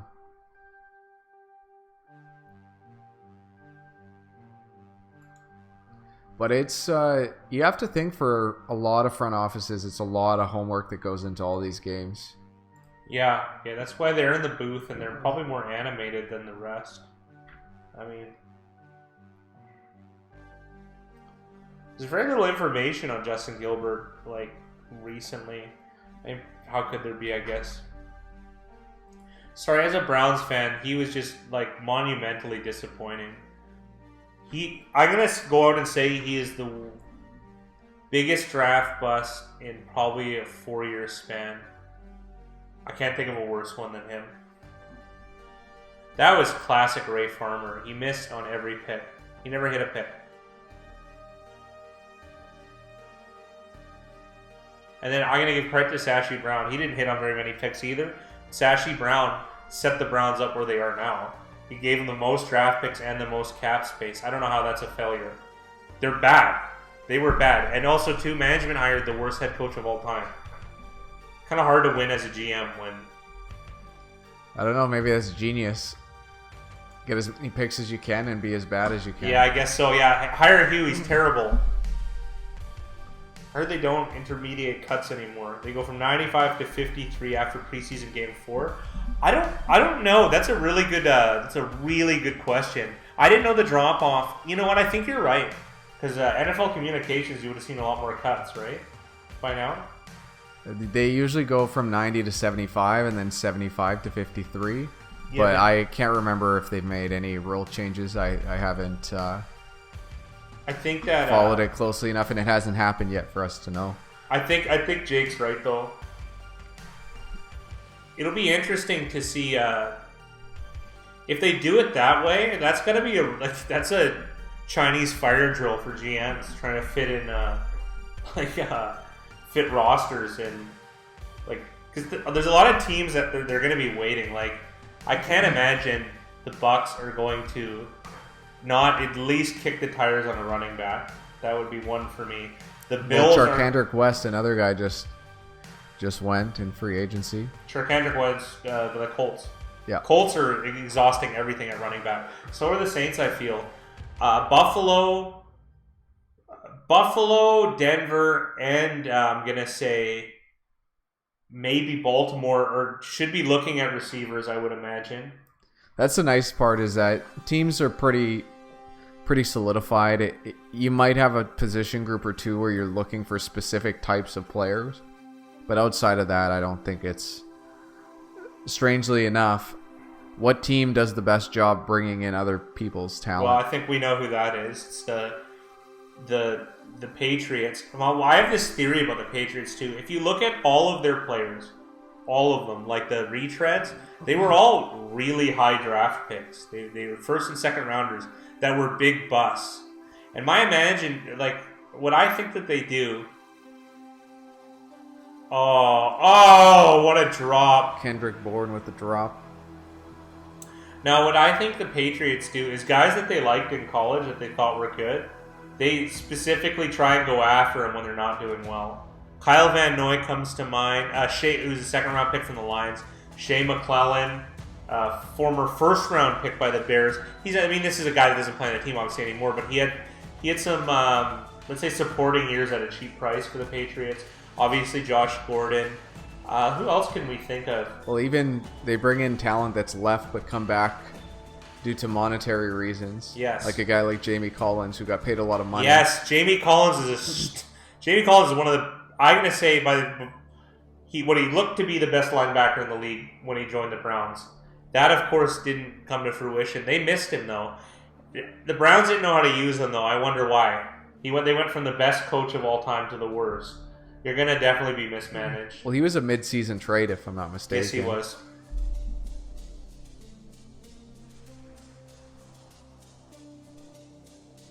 Oh. George Kittle got the Joker tattoo. Oh, I'm going to have to call lame on that. And he's got a man bun. He's an excellent player, but these two things, we could never be friends. If you have a man bun and a Joker tattoo, those are just two big strikes for me. And a wedding ring, so he's really out of your league. And a wedding ring. Now he's out, too.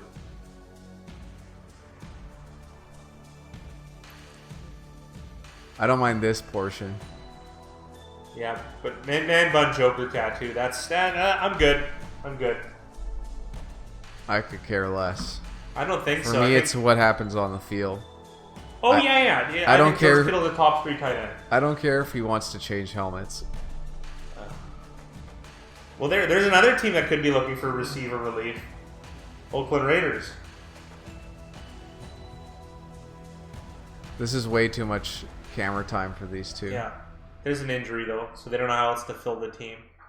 And they're trying to keep it upbeat. He went from being so concerned about the player getting hurt to being embarrassed on camera within the span of a minute. Yeah.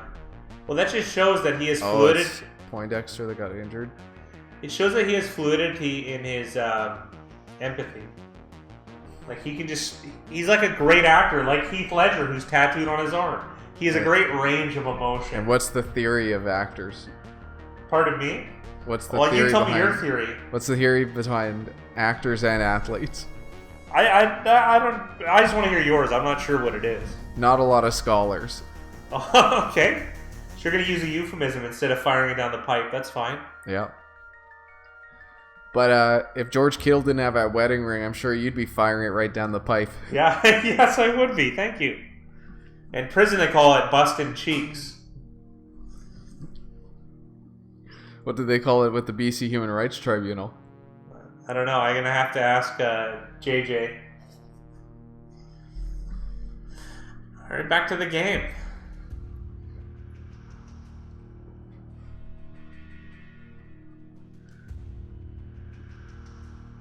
We got David Williamson at running back with a nice run. Big hole, though. Big hole, good blocking. I like Picks that up 14. David Williams is, I would think, a goal line back. I was just going to mention Bo Scarborough. I don't remember him playing last night, did he? I don't think so. I don't remember him playing either. That's bad. But anyways, David Williams is a bit of a bruiser, and he finished his run by, just smashing into a guy.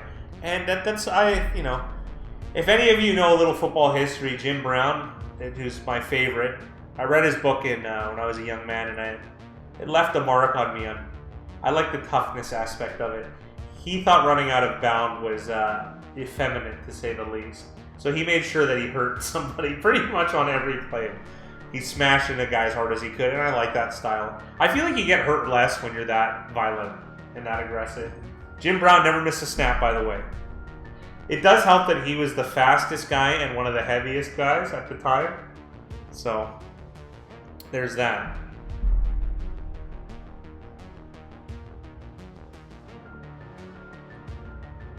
Who's a good bruiser of late? I can't remember the last 10 years. MJD? Sure. Like, he's just so small. He's like a bowling ball. He was heavy, though, man. More recently, Chris Carson comes to mind, Ezekiel Elliott. Yeah. We kind of went over these guys not too long ago. The guy we'd want to see more of, and I'm sure Jake wants to see more of it too, is was Derrick Henry. Yeah, but he doesn't. He's big, but he doesn't play as big. Speaking of big but not playing big, how about Leonard Fournette? Yeah, that I don't even want to get into my gripes about him. I went all in on fantasy on Fournette last year, and he was soft, if anything. I'm sorry, hamstring injuries, they don't do it for me. You got a hamstring injury, figure it out. You can get through it most of the time.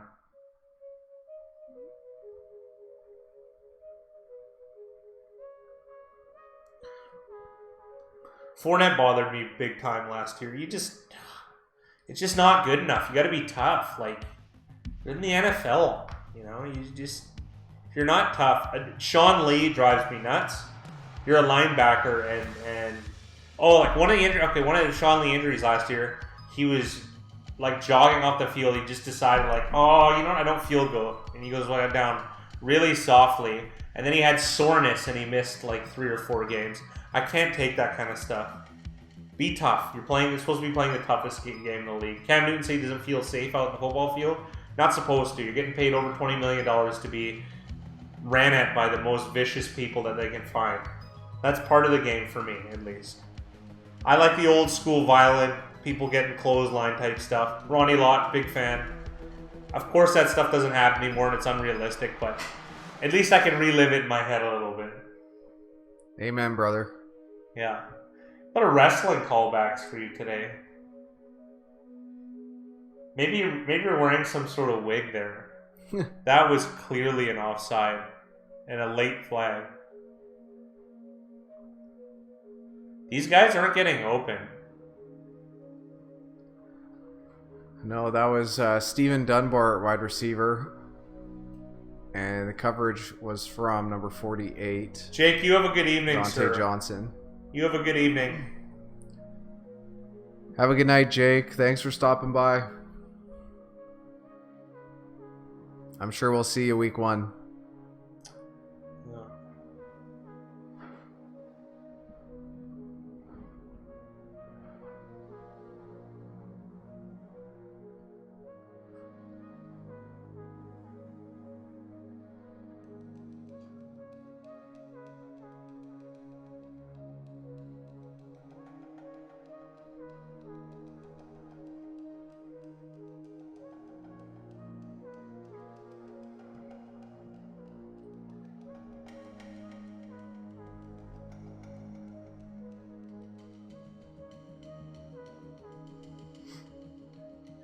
Sorry, I'm getting quiet. This Von Miller interview is actually pretty good.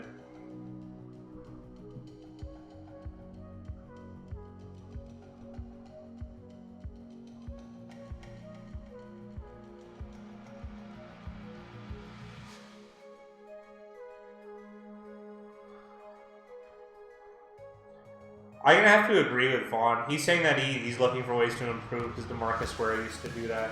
And Bradley Chubb has really taken that to heart. Not to mention, talking about Vic Fangio has been successful with other pass rushers, which I would agree with. Honestly, that's how the Broncos are going to live and die, more or less. If they don't have a strong pass rush, this is a 2-win team. Yeah. I swear, maybe it's they might have the best pass rush in the league between these two I would guys. say that they do.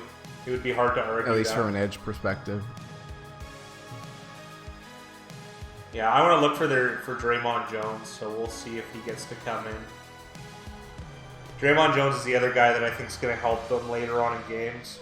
Number 93. He isn't in the game yet, but I'm hoping that he will be.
So Denver's down 8. They're driving with 12 minutes left on the clock. It's going to be a 3rd and long here, but I believe 3rd and 10. They just mentioned on the broadcast that they're going to kick Solomon Thomas to the inside more this year. Which is excellent. That's, yeah, I think, where... I don't know why they didn't do that last year. I don't understand. Well, they probably feel more comfortable with their edge rushers and feel that he can be more of a presence, like you said, like as a 3rd down specialist rather than having to play every down.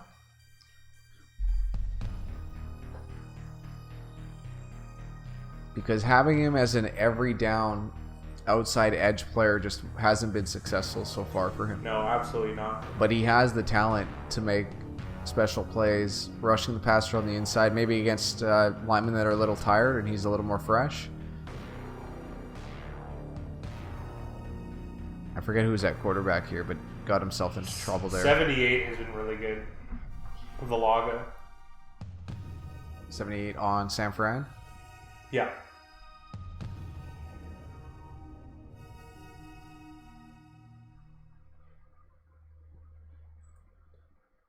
Yeah, he's been like really good. He's a 30-year UDFA, 6'6", 244 pounds, edge rusher. He comes up with the half sack there as well as Street. He has Contavious 3 Street. sacks and 4 tackles for loss in the 2 preseason games. Do you want to bump him up at all from 60? It's playing late. No, if he makes the team, yes. Good answer. Because I don't know if he's going to make the team still. It'll be a really good testament if he makes the team. That's true. Because this team doesn't need help. So if you do make it to an active roster, you're doing something right. I'll try to see where he's played in the past, because it says he's going on to his 3rd year. He played 9 games for Detroit, picking up a sack back in 2017, but he didn't play any regular season games in 2018. He played for the Lions, waived him just before the season started. He was on the Dolphins practice squad last year at the end of September. And then the Dolphins actually signed him to a future contract, but then they cut him in May. And San Francisco just brought him in 11 days ago.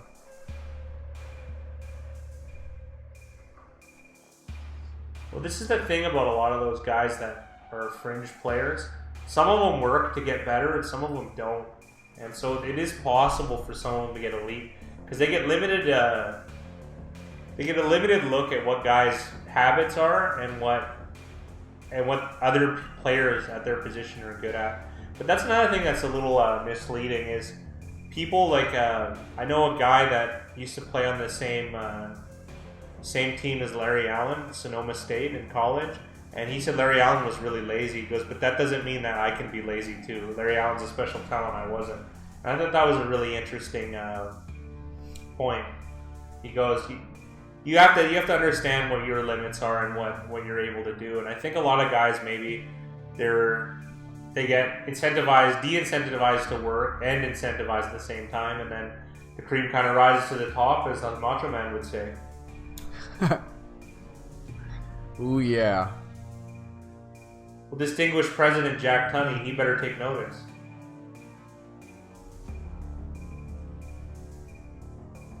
This catch was unreal. Yeah, that's so hard to do. Manny can ball though, man.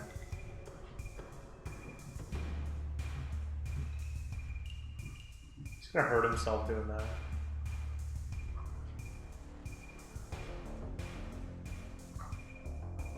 What was the infamous kicker who he made a game-winning field goal? Alan Gramatica. Yeah.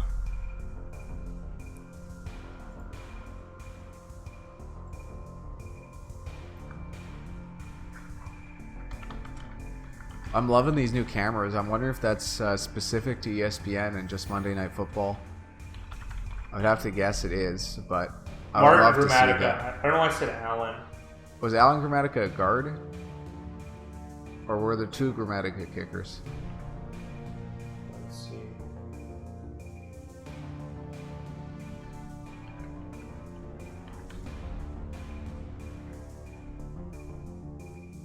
It's Martin. Alan Gramatica. I got the last name right. That's. I don't see an Alan Grammatica.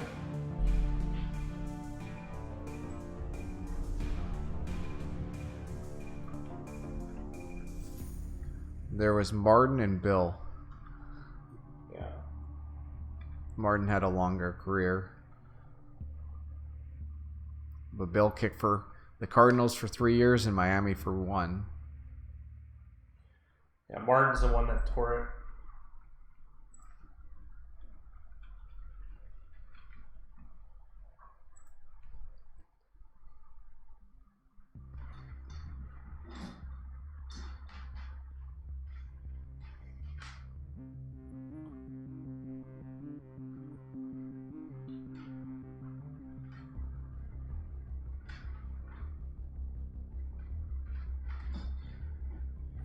Nice, Nick Mullins is playing. I was just going to say we haven't seen Mullins yet today. I was wondering if he was going to play or not. If you need a backup, Beathard and Mullins are reasonable. Yeah, I would take Mullins personally before. Yeah, same here. I want to see, is Draymond Jones out there? Yes, he is. 93.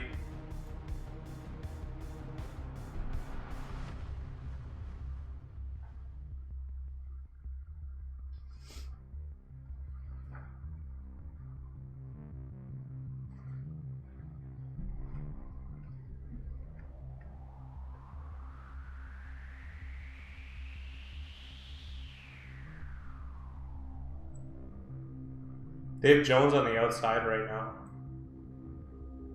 But they're playing like 4-4 though.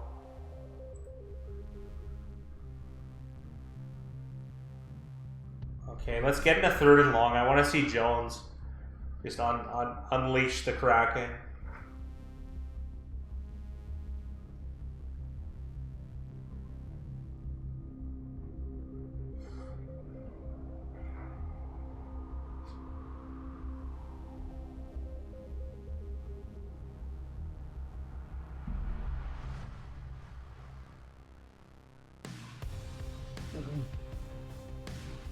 He's lined up under the right guard.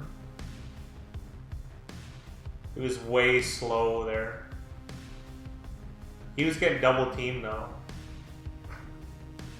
And Jackson, the edge rusher, took advantage of it. Or sorry, Watson, Dakota Watson. Well, here's where I want to see it. 3rd and long.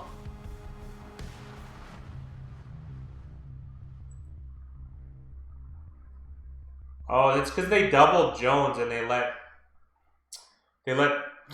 Jeff Wilson Jr. to go against a linebacker. That's just poor.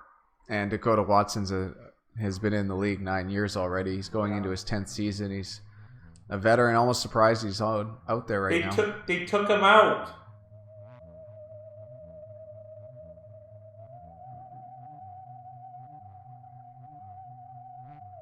Why would they have him on the first 2 downs to take him out on the 3rd? Not sure. He did, I guess. I don't know. They doubled him though. They had 2 linemen doubling him on the 2nd down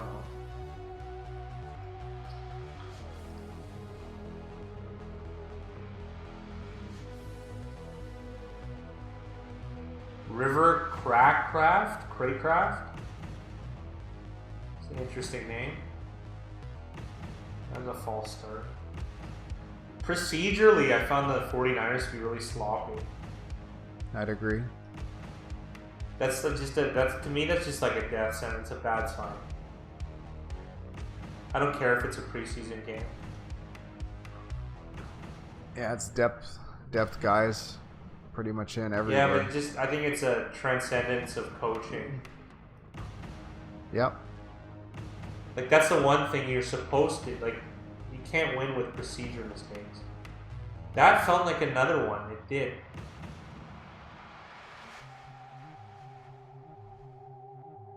Why would you go that way?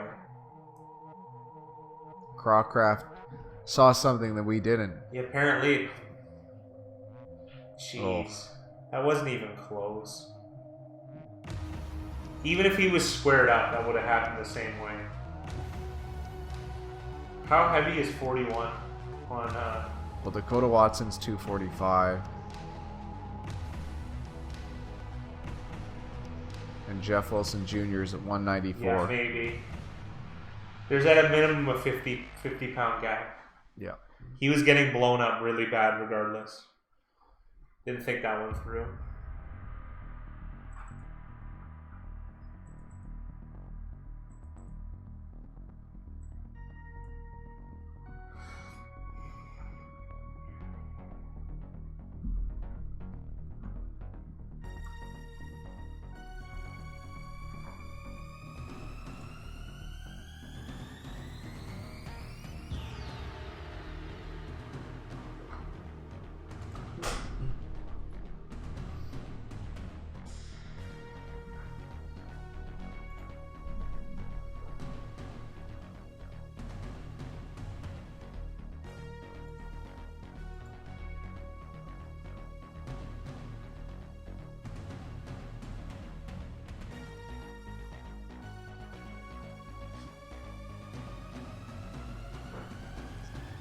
That was you on the weekend.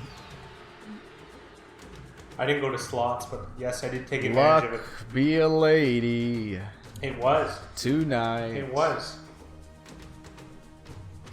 I did take advantage big time of the promotion though, and I took my parents' coupons too. I'm gonna be doing that again. Why not? Riveting stuff.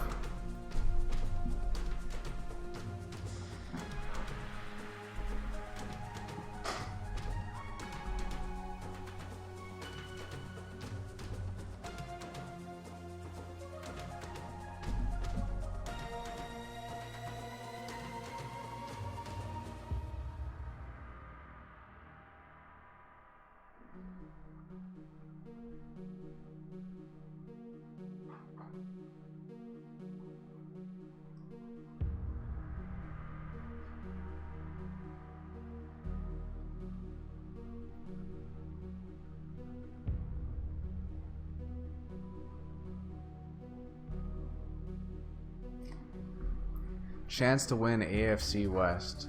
Chiefs 66, Chargers 24.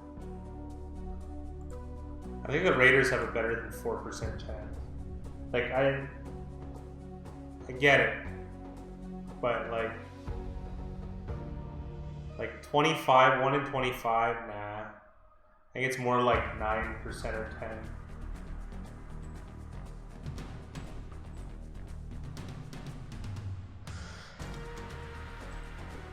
Well, they're 19 to 1. Yeah. Which puts them at what? 5.5%?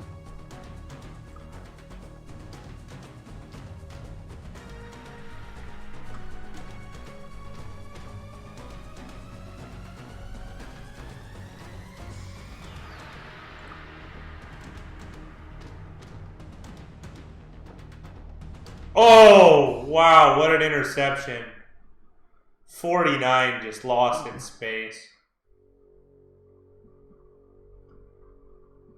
So Deontay Johnson again. Yeah. He's been very good tonight. He's been a guy that stood out to me. Look, he's just, this is just being opportunistic. I mean,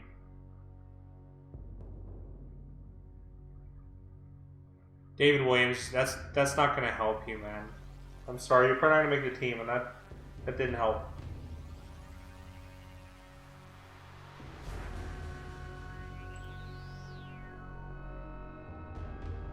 Deontay Johnson's going to be going into his 6th year this year. He is playing now, but it's hard to not see him making the team. Yeah, playing in the 4th quarter is a good reason for him not to be.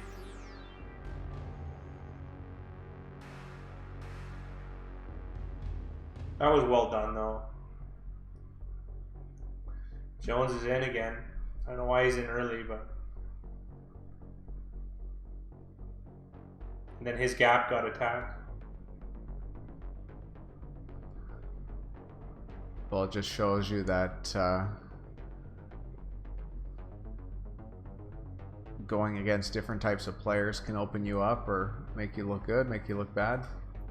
Yeah. This is just, maybe they're just trying to get him reps. Maybe this is a good indicator. You just shouldn't be you just shouldn't bother though.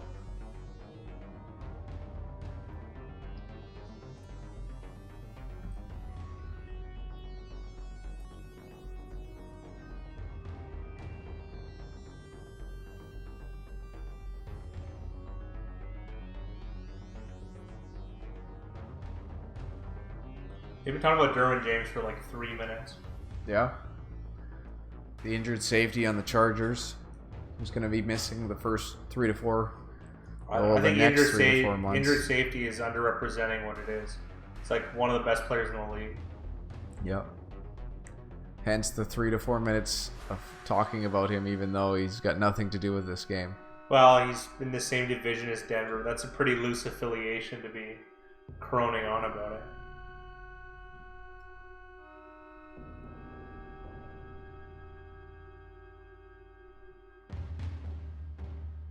That was really well done, by the way. That was awesome. Warren making up for that earlier drop on that long bomb. Mullins made that's a nice ball.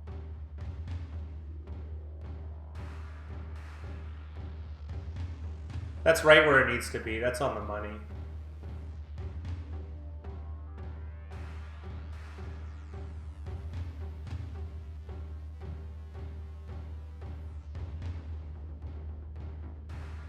That's well done.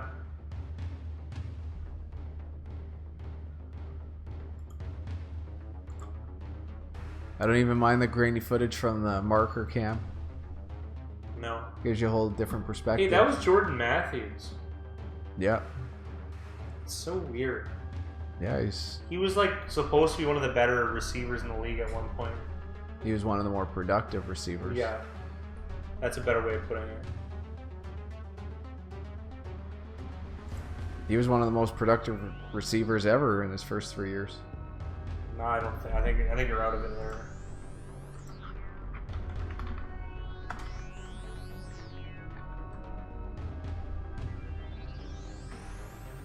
No, he never broke 1,000 yards. He had 16 touchdowns in his first 2 seasons. That might be something.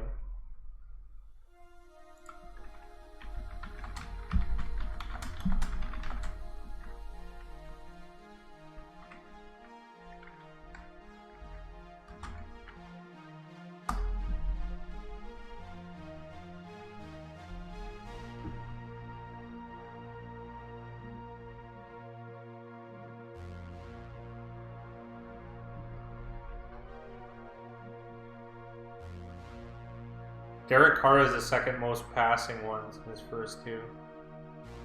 That's crazy.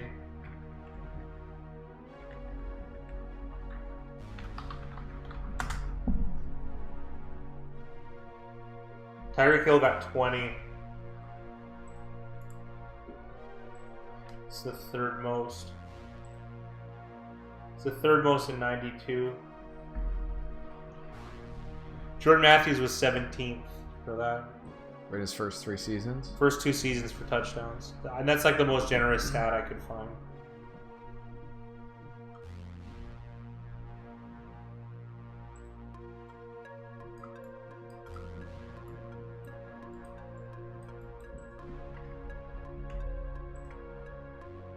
Holy, Randy Moss got 28 in his first 2 years. Beckham got 25. Good for him, even though I don't like Beckham. Marcus Colston, 19. AJ Green, 18. Larry Fitzgerald, 18. Julio, 18. Dez, 17. Joey Galloway, 17. Calvin Johnson, 17. Hakeem Nicks, 17. Kelvin Benjamin, 16. Isaac Bruce, 16. Lightning Lee Evans, 16. I would never have guessed that. Alan Hearn, 16. Would never have guessed that. Deshaun Jackson, 16. Jordan Matthews, Allen Robinson, 16, as well as Mike Wallace and Roy Williams.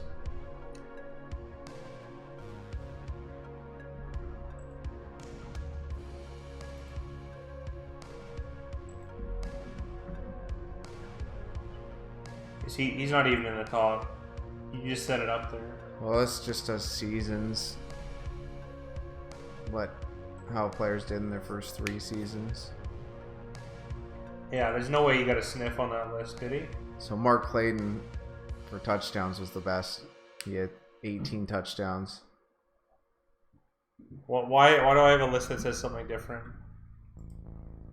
I've got this is the first 3 seasons of any wide receiver's career from I was now looking at until like 1920 or whatever it was. 7. I think that's wrong. I'm gonna. Okay, Randy Moss. 1998, he had 17. Yeah, so he had 28 over the first 2 seasons. Yeah, this doesn't do a cumulative of their first 3 Oh, years. It does just okay, their okay. best season. Okay, so we're looking at different things. His highest AV was only 20. Moss. 20's really, really good. How was Jim Brown at 23 then? That's wildly high. Well, you're talking about one of the best all time. Probably the best player ever. 21, 19, 16, 22, 23, 21. Randy Moss had 17 was his next highest after 20. That was a huge hit on Juwan Winfrey. Is that Leroy Reynolds? It is. See Peyton Manning's AVs. Peyton Manning has 21 and 20. Those are his highest AVs. I'm talking about approximate value from Pro Football Reference, a website we really like. In the anything over like 16 and up is considered a really good season.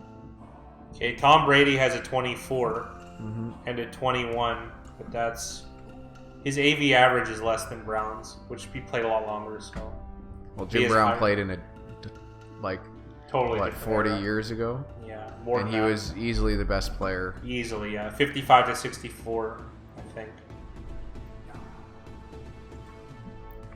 When you look at the AVs of players now, they're not nearly as high. Joe Montana never had an AV above 17. This is weird. Okay, Jerry Rice. It just shows you how much importance that he had to his team at that time. Jerry Rice is a 20 and a 21. Wow, I can't. Okay. I'm going through the Rolodex here of best players ever that I can think of. Oh. Well, you can pull up career AV by every single player. Oh, really? Yeah.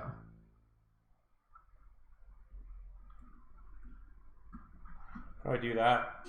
If you go to Play Index. Oh, right.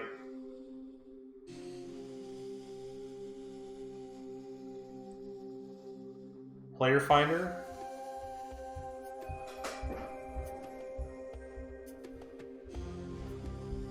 Yeah, Player Finder season. You just gotta play around with this. And in the top right where you go to the bottom where AV is. Exactly where you just clicked. Highlighting Philip Lindsay's parents. Yeah.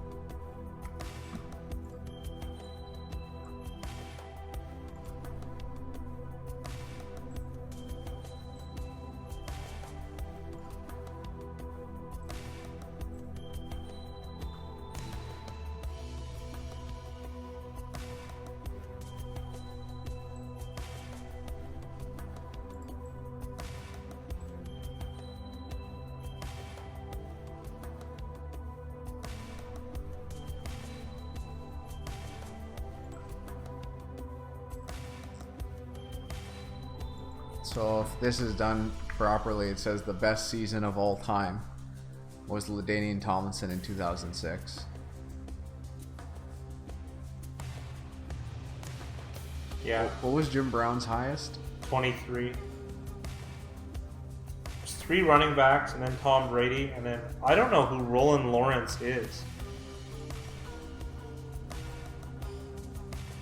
He was a DB. Interesting. In 1977. What were his stats in 77? This can't be. There's a mistake here. Oh. No, there isn't. 77? He had 7 interceptions, 138 interception yards, 3 forced fumbles, 3 fumble recoveries, in 14 games. I mean, that's good. I can think of better Ed Reed seasons, though. And Night Train Lane had like 14 in one season. Aaron Rodgers in 2011 had a 23. Patrick Mahomes, essentially rookie season, was a 22. That's wild. Which puts him at the 27th best season of all time. Pat Swilling, he was a really good player, but I wouldn't think that. He wouldn't be my first J.J. Watt, Tom Brady, another Aaron Rodgers season, Matt Ryan, J.J. Watt, Aaron Donald. Jim Brown is the only guy with 22 and above. Patrick Peterson. So is Steve Young. Here's the 2 surprising names: Patrick Peterson and Mitchell Schwartz. They both had 20 seasons. Mitchell Schwartz. Yeah, in 20 last year. He's the best tackle in the right tackle in the game though. So I'm gonna update mine to just put active players to get a good look at guys. So other guys on this list: Brady again, Todd Gurley, Clay Matthews, Cam Newton, Adrian Emmitt Peterson. Smith has 4 seasons of 20. Oh, that's wild. Sheldon Richardson, Phillip Rivers. Sheldon Richardson's on this list? Yeah, 2014. You remember what AV does is it takes a team's strength of how they did that year, whether offensively or defensively, and then it assigns numbers to players based off of how well that player played based off of that team's offense or defense. So if you have a defense that was number 1 in the league and you were the best player on that defense, you're gonna tend to get a higher score. That was a really nice run, by the way, by Kevin Hogan. Always dangerous on his feet. Probably more dangerous on his feet than he is throwing. Yeah, that's actually true. So they're down 9. Be interesting to see if they go for 2. They pretty much have to.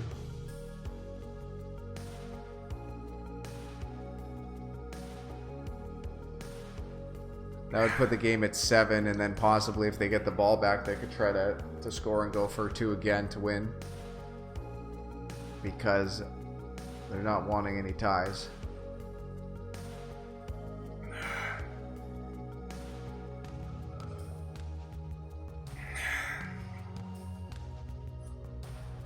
And you hate to see this. There's an injury on the field. I can't see the number. It looks like a 5. Something 5. I think it's a cornerback. 45. That looks like a rib injury. That's better than a knee injury. Sorry. Trying to be the glass half full type guy. Hey. And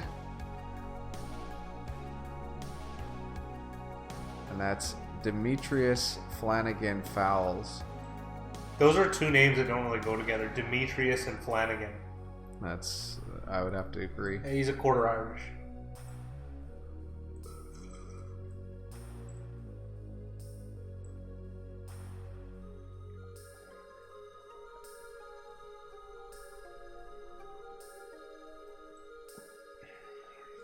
He looks okay.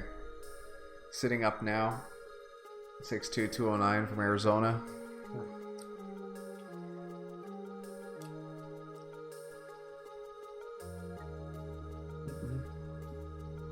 Yeah, some of the guys on this list, you forget how good of years they had. Like guys like RG3. Oh, RG3's rookie season was the best ever. Haloi Nada. Nada was crazy good. He was the best player, best defensive lineman in the league for 2 years. Richard Sherman. Geno Atkins. Vontez Burfict. Here's a surprising one. Matt Castle. We played the Patriots. They had the best offense. He was their quarterback. They didn't make the playoffs. They went 11-5. Only team to do so. Daniil Hunter last year. In the 20s? He had 17. Pretty much anything above a 16 is really good. Calais Campbell has a couple back-to-back 16 years for Jacksonville. Actually, one for Arizona, one for Jacksonville.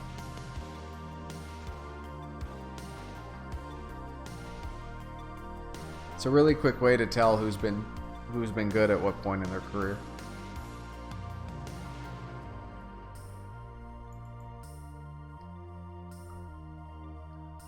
Yeah, these really are the headlines for week 2. Derwin James out probably 4 months. Josh Gordon is conditionally reinstated by the NFL. Antonio Brown still in and out of camp. And Jerry Jones saying Zeke who after Tony Pollard puts up like 50 yards, I guess, on 5 carries.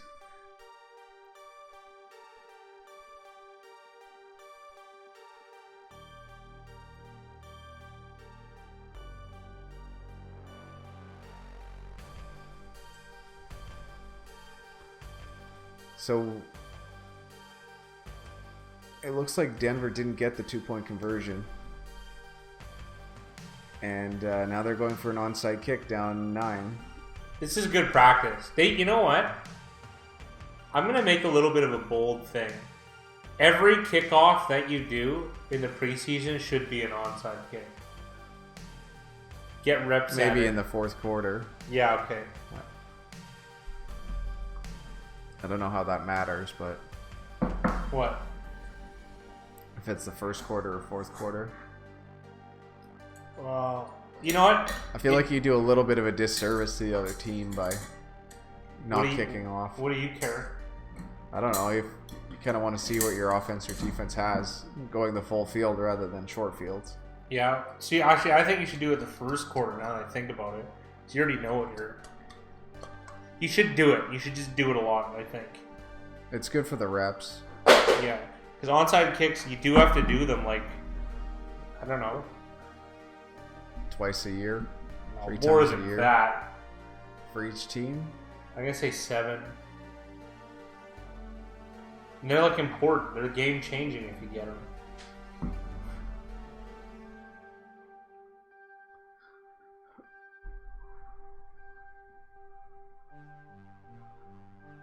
By the way, those chicken thighs, I didn't get 9.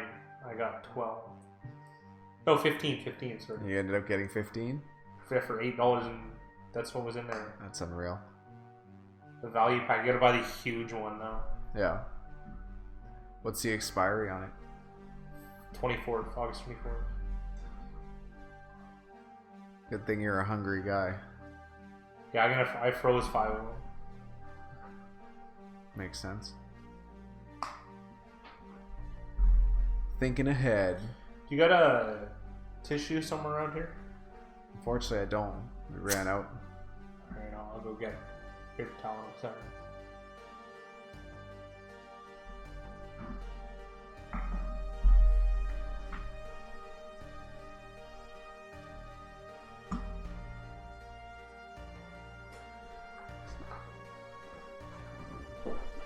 It's pretty safe to expect some sort of running plays or possibly kneel downs. As it should be.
How long of a leash do you think these two have with San Francisco? I think Lynch has got a long one. Shanahan, I love Shanahan. I think Shanahan is a great coach, but that's a great coordinator. I don't know, a head coach, I'm sorry, they haven't been very good. Yeah. If they don't put it together this year, I think he's gone. And then he'll be a much coveted O coordinator for whoever picks him up. Because I honestly think this is one of the strongest rosters. The Niners, they're a strong roster. Like, I can't really think of too many weak points outside of cornerback and maybe safety, right? Front seven is they got the hot boys. Yeah. Offense, they're not super strong anywhere. They're not bad anywhere.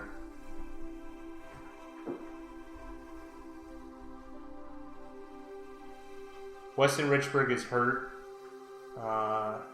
Mike Pearson is hurt. Was it Mike McGlinchey's a second round pick? Sean Coleman is hurt. That's all. That kind of sucks.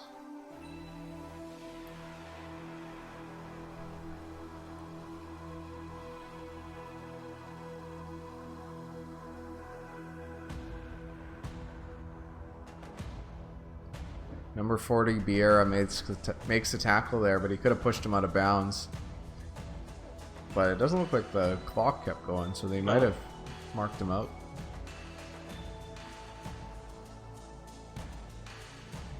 That wasn't that good a run they just showed. This play's good. Oh, it's not the one I thought it was. Just showing Jerick McKinnon, the guy I always liked. Big Ride, not so much.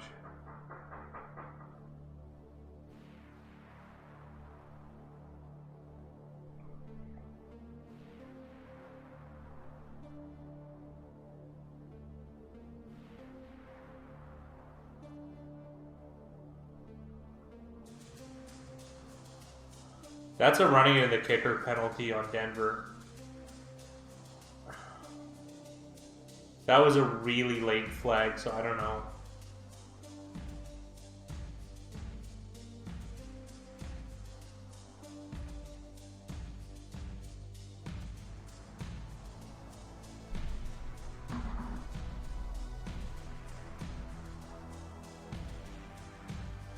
They didn't even call running into the kicker. That was blatant.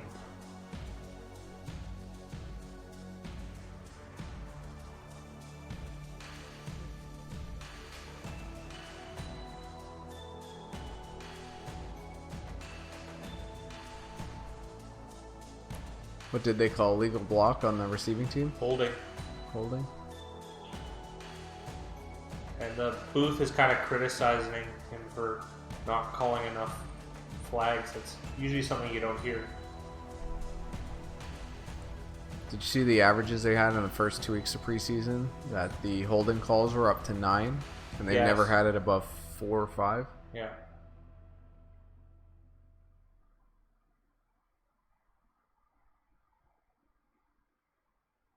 That was awesome pass deflection by 46 on the Niners.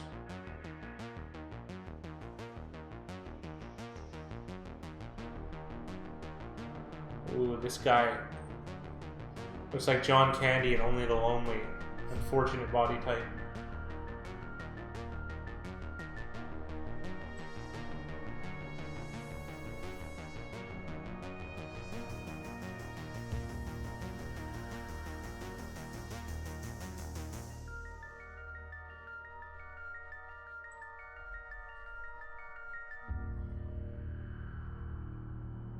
Nice reception along the sidelines for number 19. Are they calling it incomplete? We might possibly get a booth review here.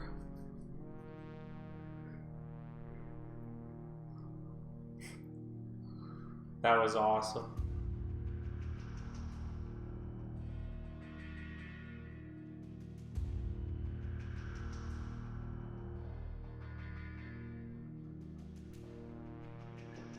I'm all for that being called a pass interference, but to change the entire rule to allow challenges because of that is... They've been talking about it for a while, and they do it in the CFL, so think that's just the catalyst, the straw that broke the proverbial camel's back.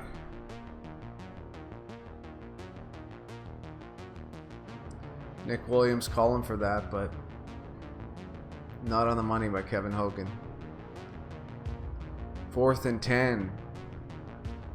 The game, which has already been decided, comes down to this play. It's not decided. It's a 1 in 10,000 chance. There you go.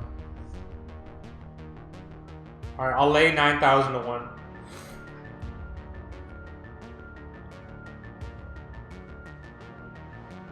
And it's over.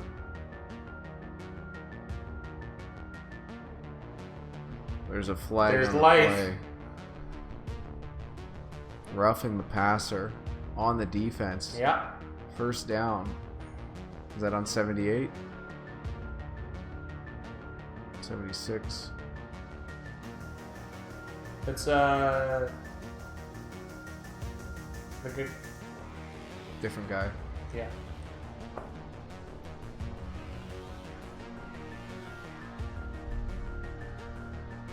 That's Jordan Thompson. From Ohio. This could be an interception. Surprised that wasn't.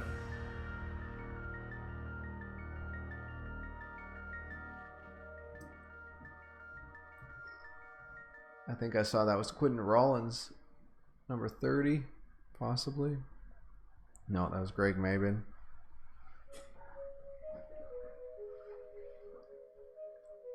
Quentin Rollins just recently signed by San Francisco, still trying to figure out what number he is. That's strange. It's a veteran. Not a long-term veteran, but... Going into his 5th year. Yeah. Unsigned up till recently.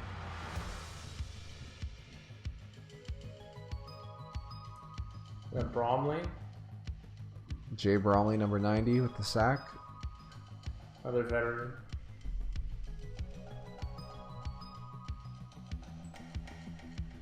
He's going into his 6th season. A 3rd-round pick from the Giants back in 2014. 6'3", 314 pounds. Usually plays on the inside.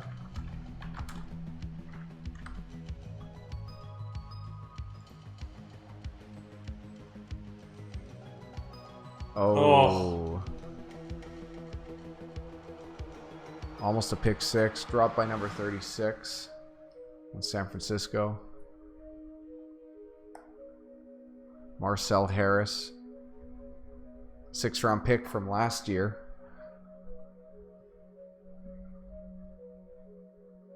Did a good job jumping the route. Hogan a little bit too obvious where he's going with the ball. But at top speed, Harris isn't able to reel that in. Interesting formation from Denver. This is a floater. This isn't going to go well. Jeez. He's hit more San Francisco players' hands than Denver ends. Yeah. The San Francisco sidelines was actually razzing Dante Johnson there about not making the catch. I believe it was Dakota Watson. He gave a little shove, a friendly shove on the sideline. As Chris Collingswood would say, that's why he's got a cornerback number on his jersey. All right. Final score 24, San Francisco 15, Denver. That concludes our broadcast for the evening. Yep. Thanks, guys, for joining us. You guys have a good night.